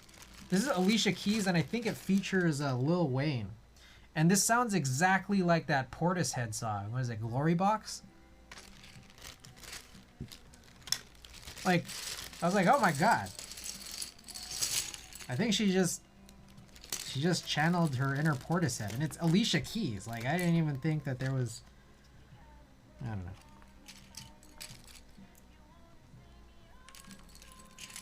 I just didn't own any DSA sets, so I bought it. All right, that's fair. It's always good to try. Like, I respect that. I'm trying to sell my SA Danger Zone. You would think somebody would bite with the new Top Gun movie out. They remade Top Gun? I'm like totally out of the loop there.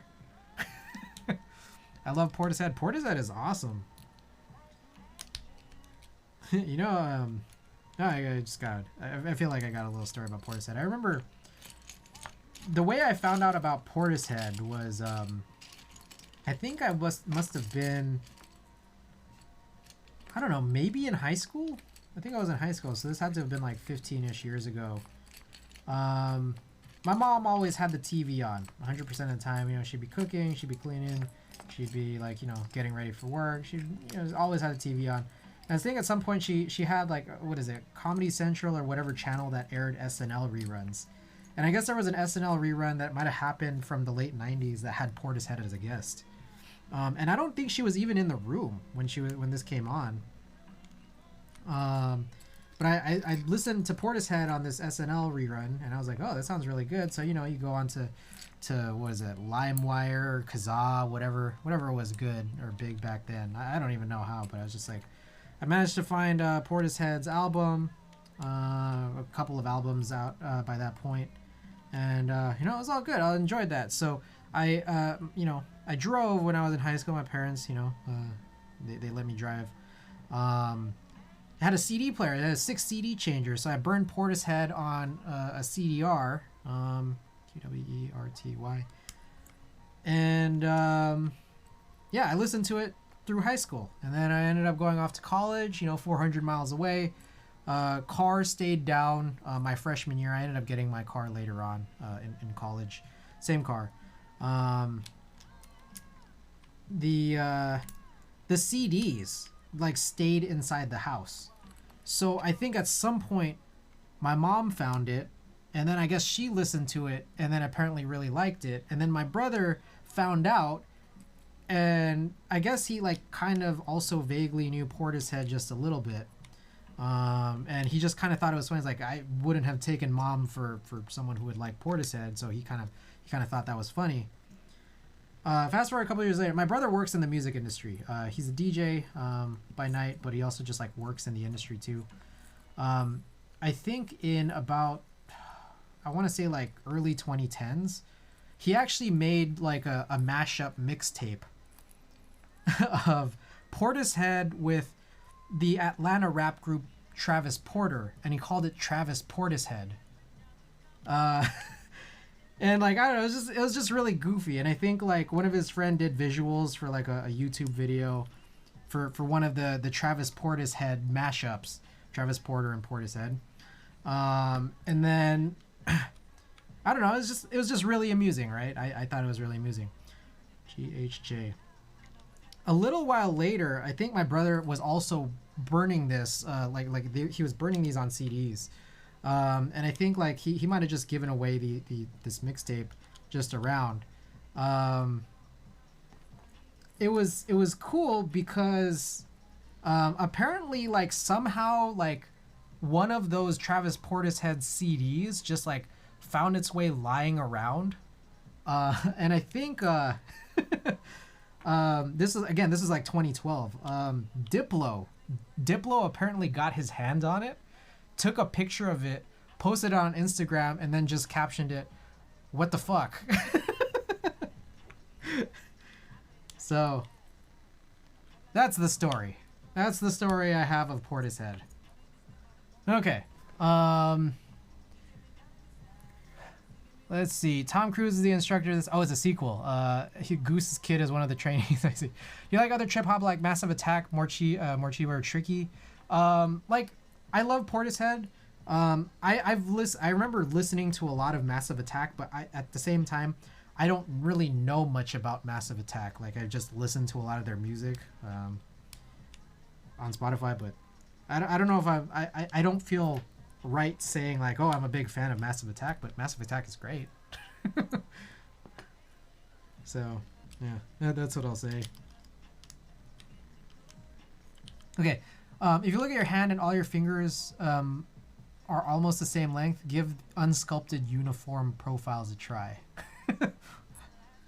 Yeah, it's not me. Is that like a real thing? Do people have fingers that are all the same length? Digwell Planets. I gotta go back to listening to a bunch of, oh shit. Shit, this is all off. Oops. Sorry, I've been super slow at filling this out. This is like not even a quick chore like I thought it would be. But while it's not a quick chore, it's an easy chore. So we'll wrap up. Okay, we're gonna do this, and then we're gonna do one more board after this, and then, oh shit, we're supposed to run a giveaway, aren't we? I forgot that that's a thing we do. I guess we'll run a giveaway after that. I should let me go and run. I gotta run marbles right now just to be sure that there's no stupid ass update. Your fingers not have joints? Okay, I think top row slash is here. Oh, there's S. I had to double check. I listened to Master Tab back then when I was binging on trip hop genre good times. Yeah. Chill. Okay, there we go. 1U. It's like not even top row because it's uniform. But it's the 1U in this like international kit. You guys ever sometimes just put like, if you guys get like international keys, just replace your regular keys with international keys? Like, should I change this 3 to the one with the pound symbol? You guys ever do that? I got GMK Handerbyte round 2, and I bought the international kit so I can make it look like the actual OG Handerbyte.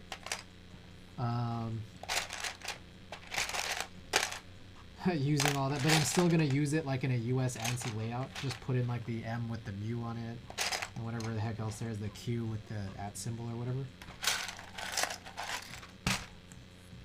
Alright, I know I'm going crazy slow. There's talking about similar finger length, it's not common for sure. I don't have any other key sets other than a really budget one I bought secondhand. I see, right.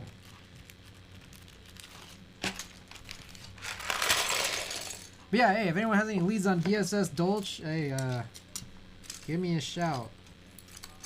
Would appreciate. Alright, I'm looking for arrows.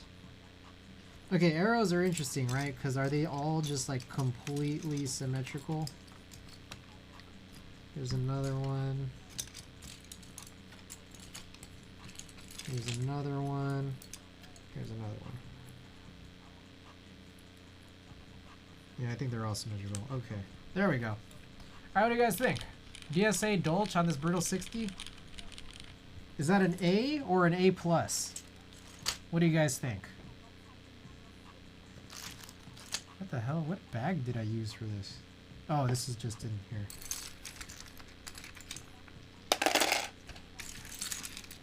I want to believe. I haven't heard a dual plan. I'll have to try it, I see.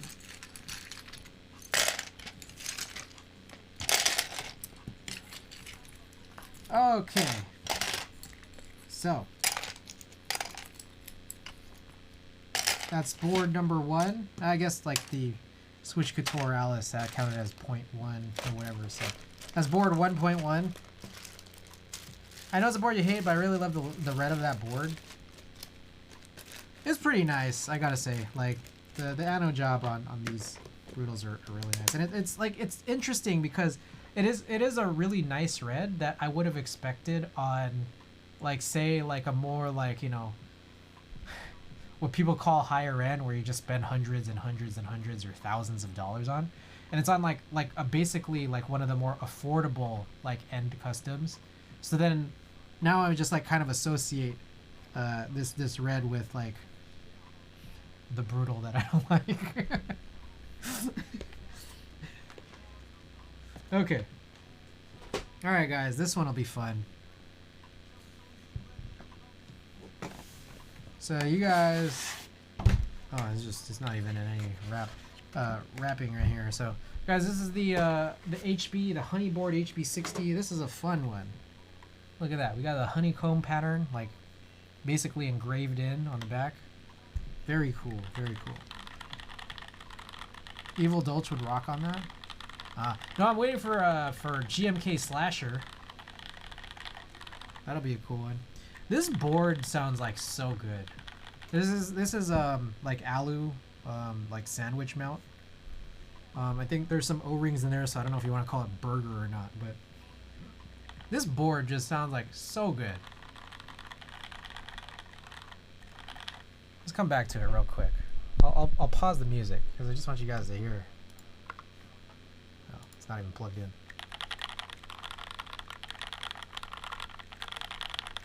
This board's crazy. All right. Great board. All right, this has got GMK finer things on here. Well, I think it's cool and appropriate and kind of matching. I think we might have a better matching one, but I'm not sure. It's funny. It's like a similar family, I think. What am I looking for? Oh, here it is.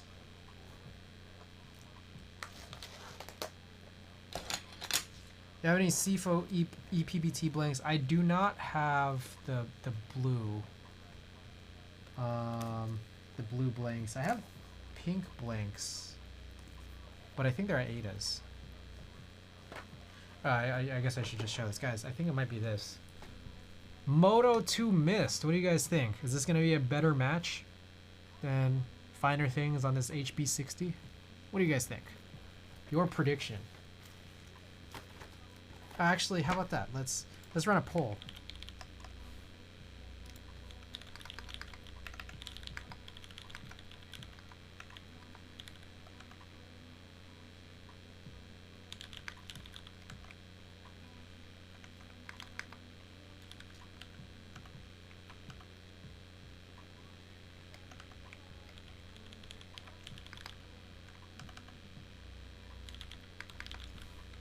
Alright, 2-minute poll, in case you guys like polls. Without seeing it, the poll is going up, so feel free, put your money on this. What do you think will look better, given that this is already on it, and given that I haven't opened this yet?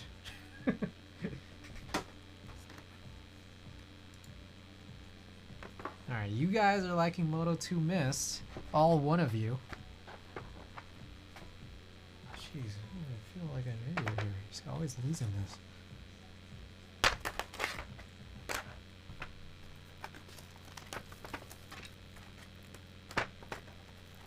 We'll run a secondary poll once I actually mount it, asking which does look better in the end. Oh shit.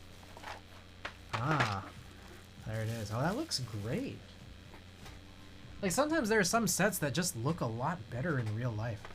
EPBT blank blue, yeah.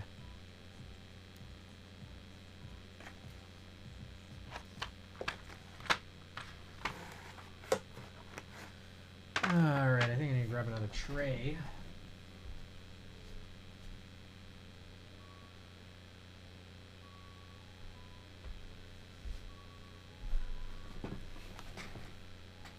Alright, we're going to take all these off first and let this timer run down. Ah, someone's liking what we currently have. Alright, alright.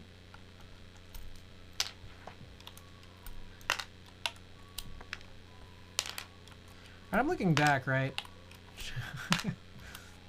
So, I recognize... Okay. Guys, you tell me. And maybe it's like, I don't want to hear this. And maybe you guys might not want to say things either. I don't know. Like, I'm saying it, and I know that I don't want to hear it from myself. And part of me is like, I kind of don't want to hear it from other people, but I think there is just in some capacity where I know that I have like a pretty large collection. And I don't know if that just makes me look like a giant whale. And then like I feel like sometimes like I talk about it and I try to talk about it just like in a very objective way, but sometimes I know it might sound a little bit weird when I say things like, you know, the things that I do say. Whale, whale. And this has become no good. No longer very good. Anyways, I'm gonna say something that makes me feel very whaley, but there's this kind of phenomenon, I think, when it comes to like streaming, where it's just like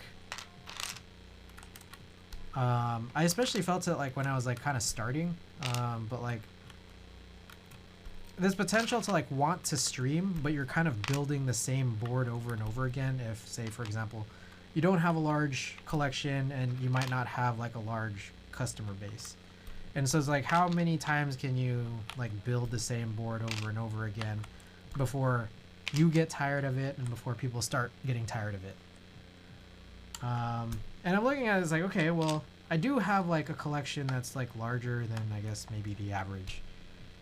But I'm wondering, like, does it make sense, or is it silly, or anything if I just cycle through them, knowing that like, oh, it's gonna be a while before you see this next one.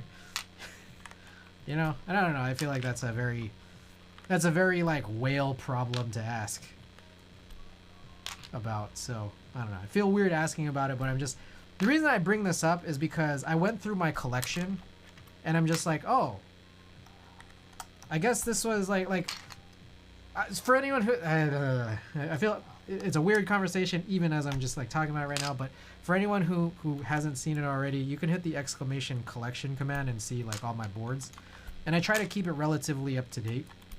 And the reason why I bring this up is because I'm looking at this and it's like it's ordered, and at the very bottom is the ones that I haven't built or rebuilt.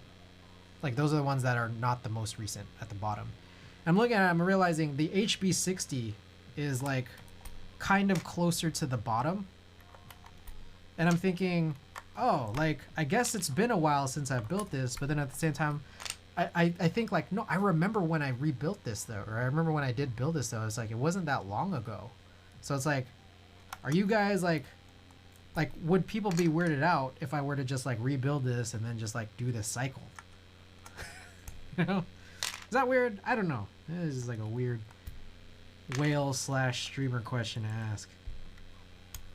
Goofy. Maybe I'm overthinking it. Clickbait titles for videos is key. True. True, true. Alright, that poll ended tied 1-1. So, P.S. Cloudflare is angry at most of your site's pages? Oh, is it? Oh shit. Oh, it's very broken. Oh wow. Yeah, I did not know that. Huh. I'll give you 1 second. What the? Cloudflare? What'd you do?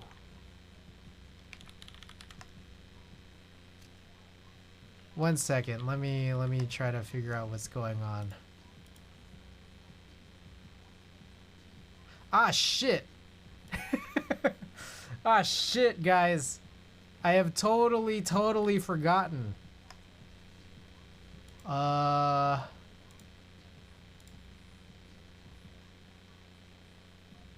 fuck me.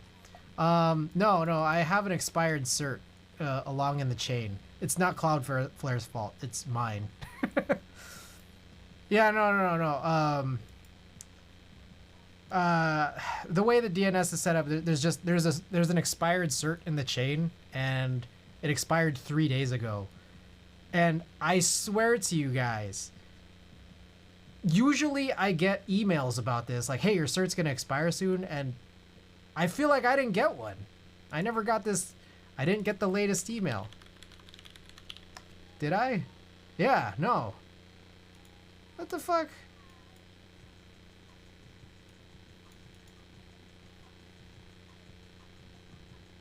Oh man. They failed me. Let's Encrypt failed me. They didn't send me. Why don't you have them on auto renew? Because I haven't automated the process.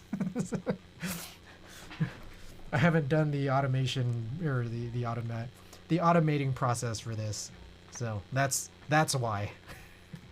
Okay guys, here it is. Moto 2 missed. Guys, I don't know, I feel weird and I feel bad. You guys don't have to look at my collection. It's not secure. I really want you guys to be able to see my collection, but you guys don't have to look at it. It's not secure, guys. I get harassed at work all the time when some cert on some server that I don't manage is going to expire in 3 months. Cron?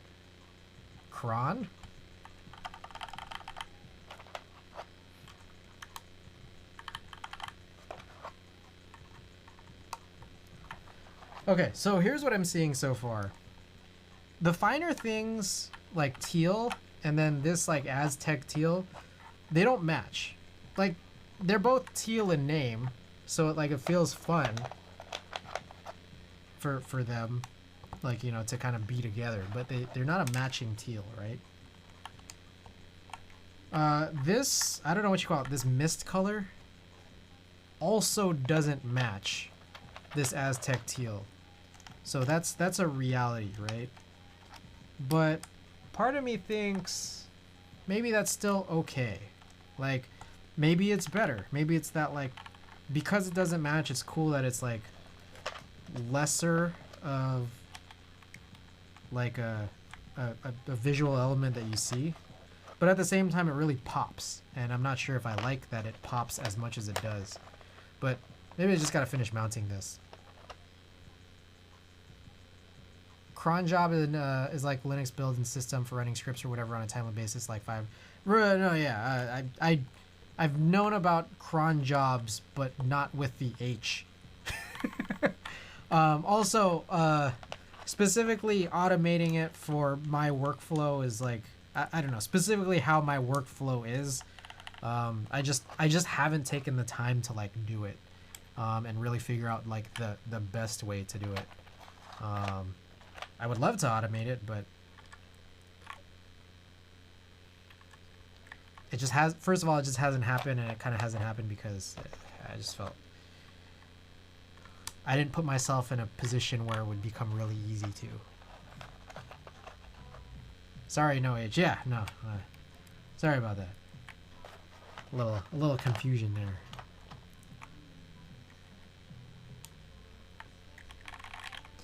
All right. What the? They put the accent here?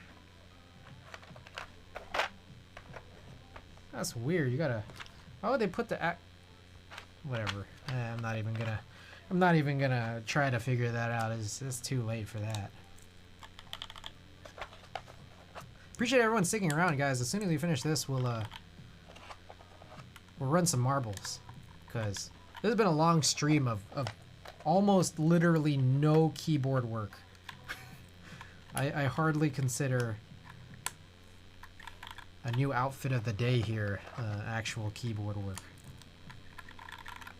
But appreciate everyone who stuck around. Alright. As usual, we'll put these arrow keys as window keys. You like how I just stopped here? I don't know why I just stopped there.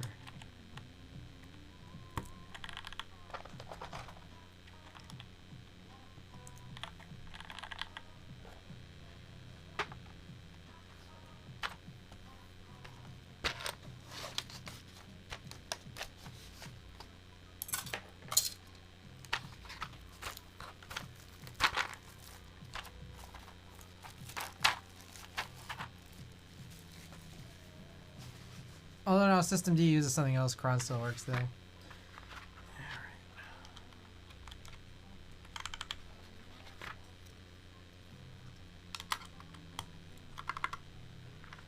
Alright, Bard F and J, always. Control, backspace. Oh yeah, I like how they're both right together here though. That was kind of nice.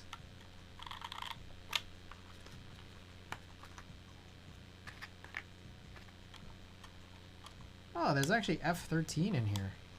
That's pretty nifty.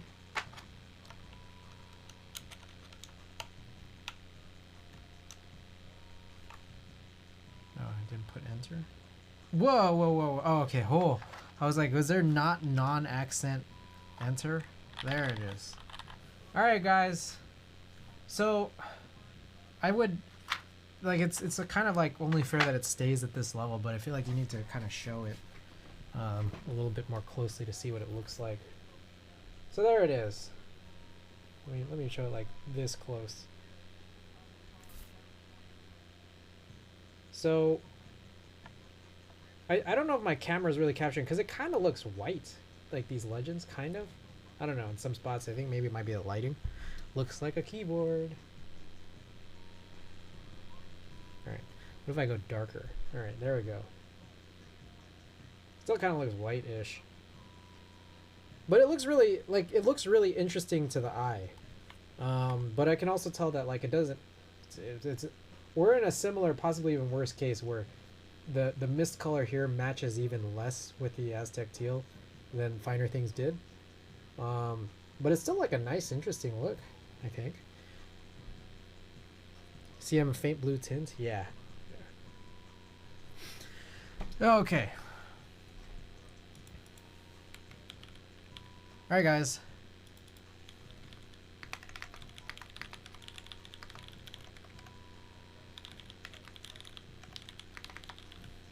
Alright. Second poll up. Which one was actually better now that you've seen both? For this. Not in general, but for this build. Which one worked out better? Okay. I kind of want to drive this. This is such a nice board, so like it just sounds really nice, you know? You guys feel me? Shit, I don't have any space.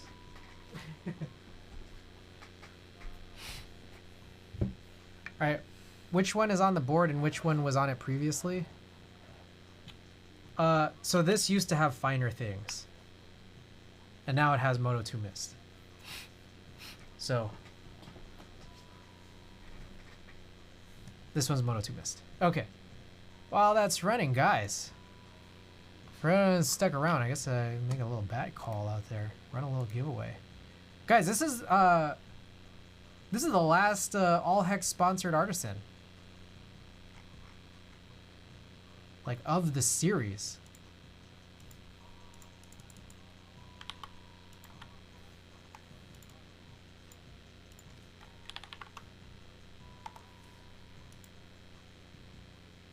I'm liking these results, even calling it myself. Hey. Hold on, I'm gonna try something. Oh, interesting. Okay, I'll do that later. Okay, guys. It's giveaway time. Y'all cool with some giveaways? I know that this stream has been kind of weird, right? What better way to end all this weirdness with a giveaway? In fact, the last of all Hex's all Hex sponsored artisan series, the what's it? We got a tie? 2-2. Oh, that beats out our 1-1 poll earlier. Guys, here it is. Appreciate everyone who stuck around for all this bullshit. The last for now. Yes, the butthole has been claimed. The butthole no longer in play. Drew, also, I did mail yours out. A little, I think maybe last weekish? I can't remember. I mailed yours out at some point, I think. I think it might still be on the way. I also realized I don't think I sent tracking to literally anybody. Got an email? Okay. Alright, green on yellow, guys. Green on yellow Keymaker Sprout. This is the last. Again, the last of the All Hex Artisan, All Hex sponsored Artisan series. Up for grabs on this crazy stream of the night. So, if you guys are interested, I know a thing you should do. Are you in USA? Yes, I am in San Francisco, California. That is the extent of which I'll dox myself. Yeah, but giveaway up for grabs. Giveaway. It's international, shipping covered. So if you guys are interested in this, vote for your favorite map or your favorite number from 1 to 61. 61 has interested me for a very long time because it's literally called This Is a Test. But it's up to you guys. It's up to you guys to choose. We got a leap to remember. Extent of docs this stream, that is absolutely true. Bay Area. Hey, Thocthans, you're in the Bay Area too, right on. 61's bad? Ah, did not know that. Oh, does exclamation number work? Oh, it might not. It's basically just a loop. I see. So it actually is just literally a test. Shattered Dreams. Looks like Shattered Dreams in the lead. Okay, okay. Okay.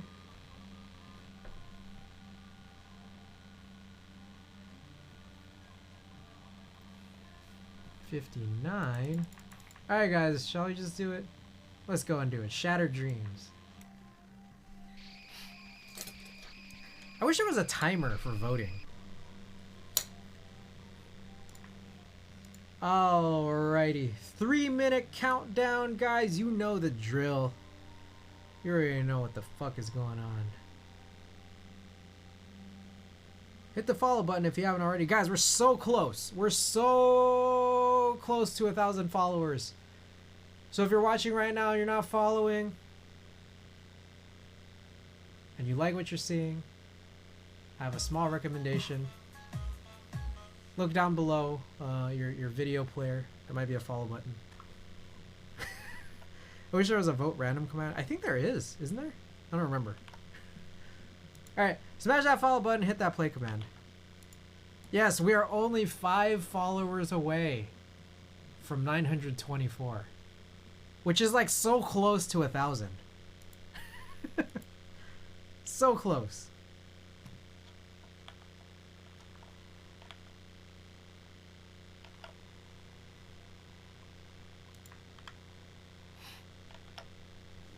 Also, I'm like really dehydrated right now. Here's my water. Hey, you guys remember that one game, that one mobile game, Where's My Water? I think it was made by like Disney. And it had like this alligator. You guys remember that? Where's My Water?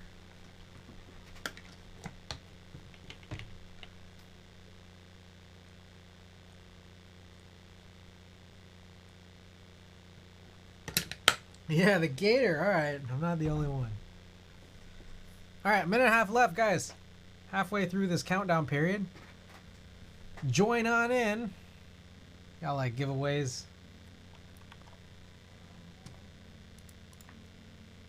I gotta give him my back call.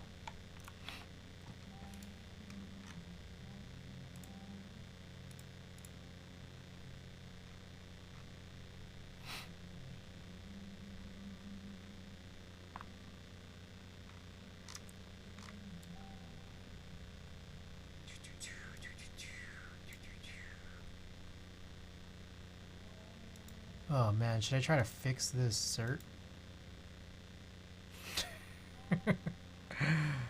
Oh, why didn't I get a notification? So weird.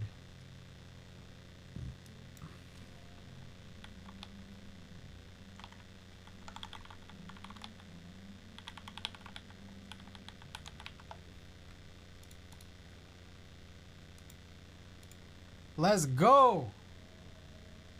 Oh, maybe I should play too. Hey, shouts out to CG Buen for running this marbles giveaway.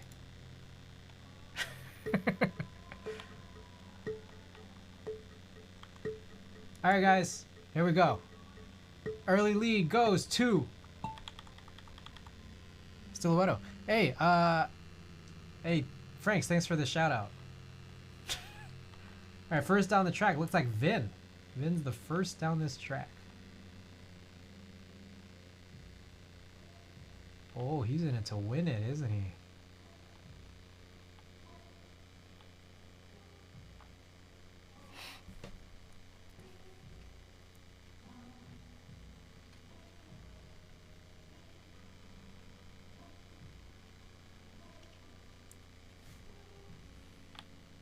Alrighty.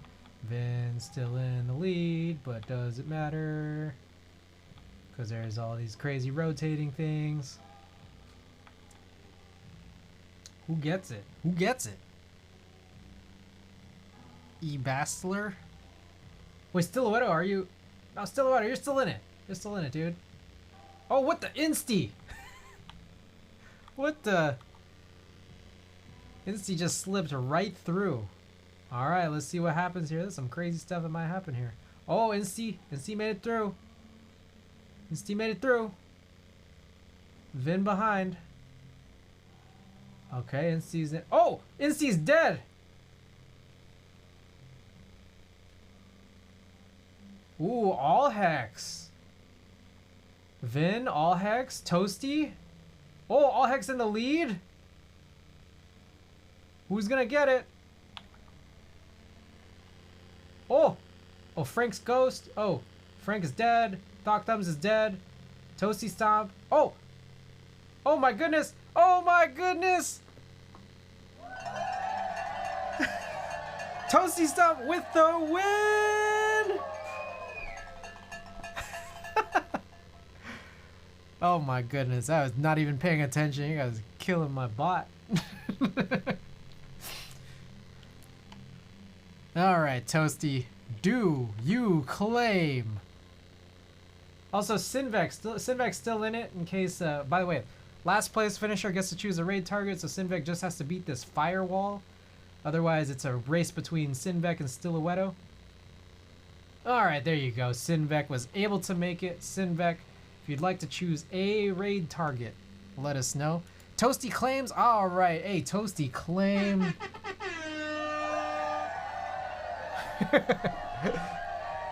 Guess where the package is going to? Oh, I don't know. I don't know. Alrighty, guys.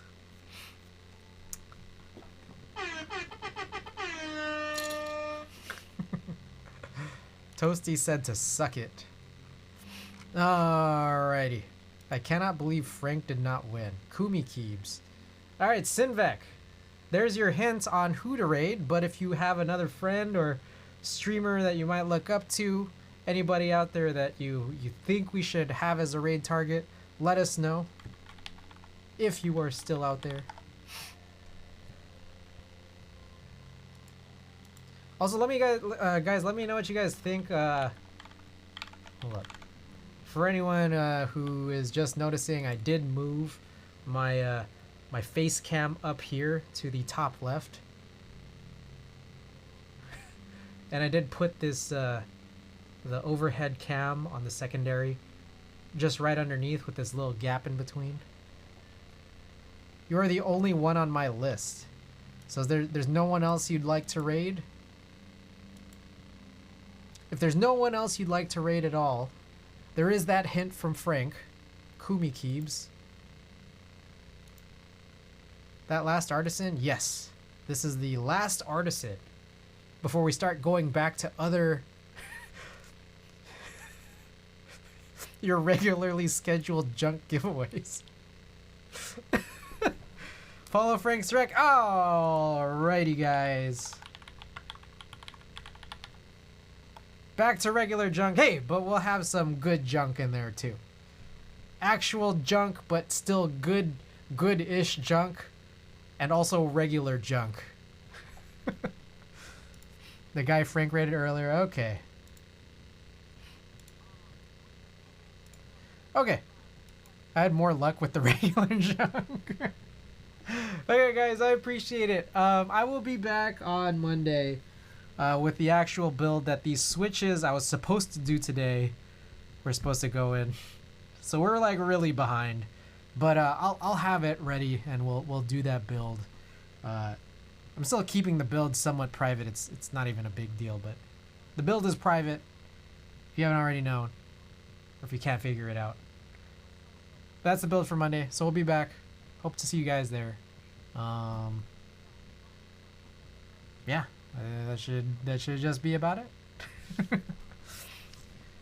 right, guys. Until next time. Thanks so much. From San Francisco. Good night. If anyone has any raid messages they want to start spamming, we don't have that much time left before this timer goes, but spam some raid messages. Show Kumi Keebs some love. And take care, everybody. Thank you for the dink cassette stream. It's what it was, man. It's what it was. Appreciate it. Peace, guys.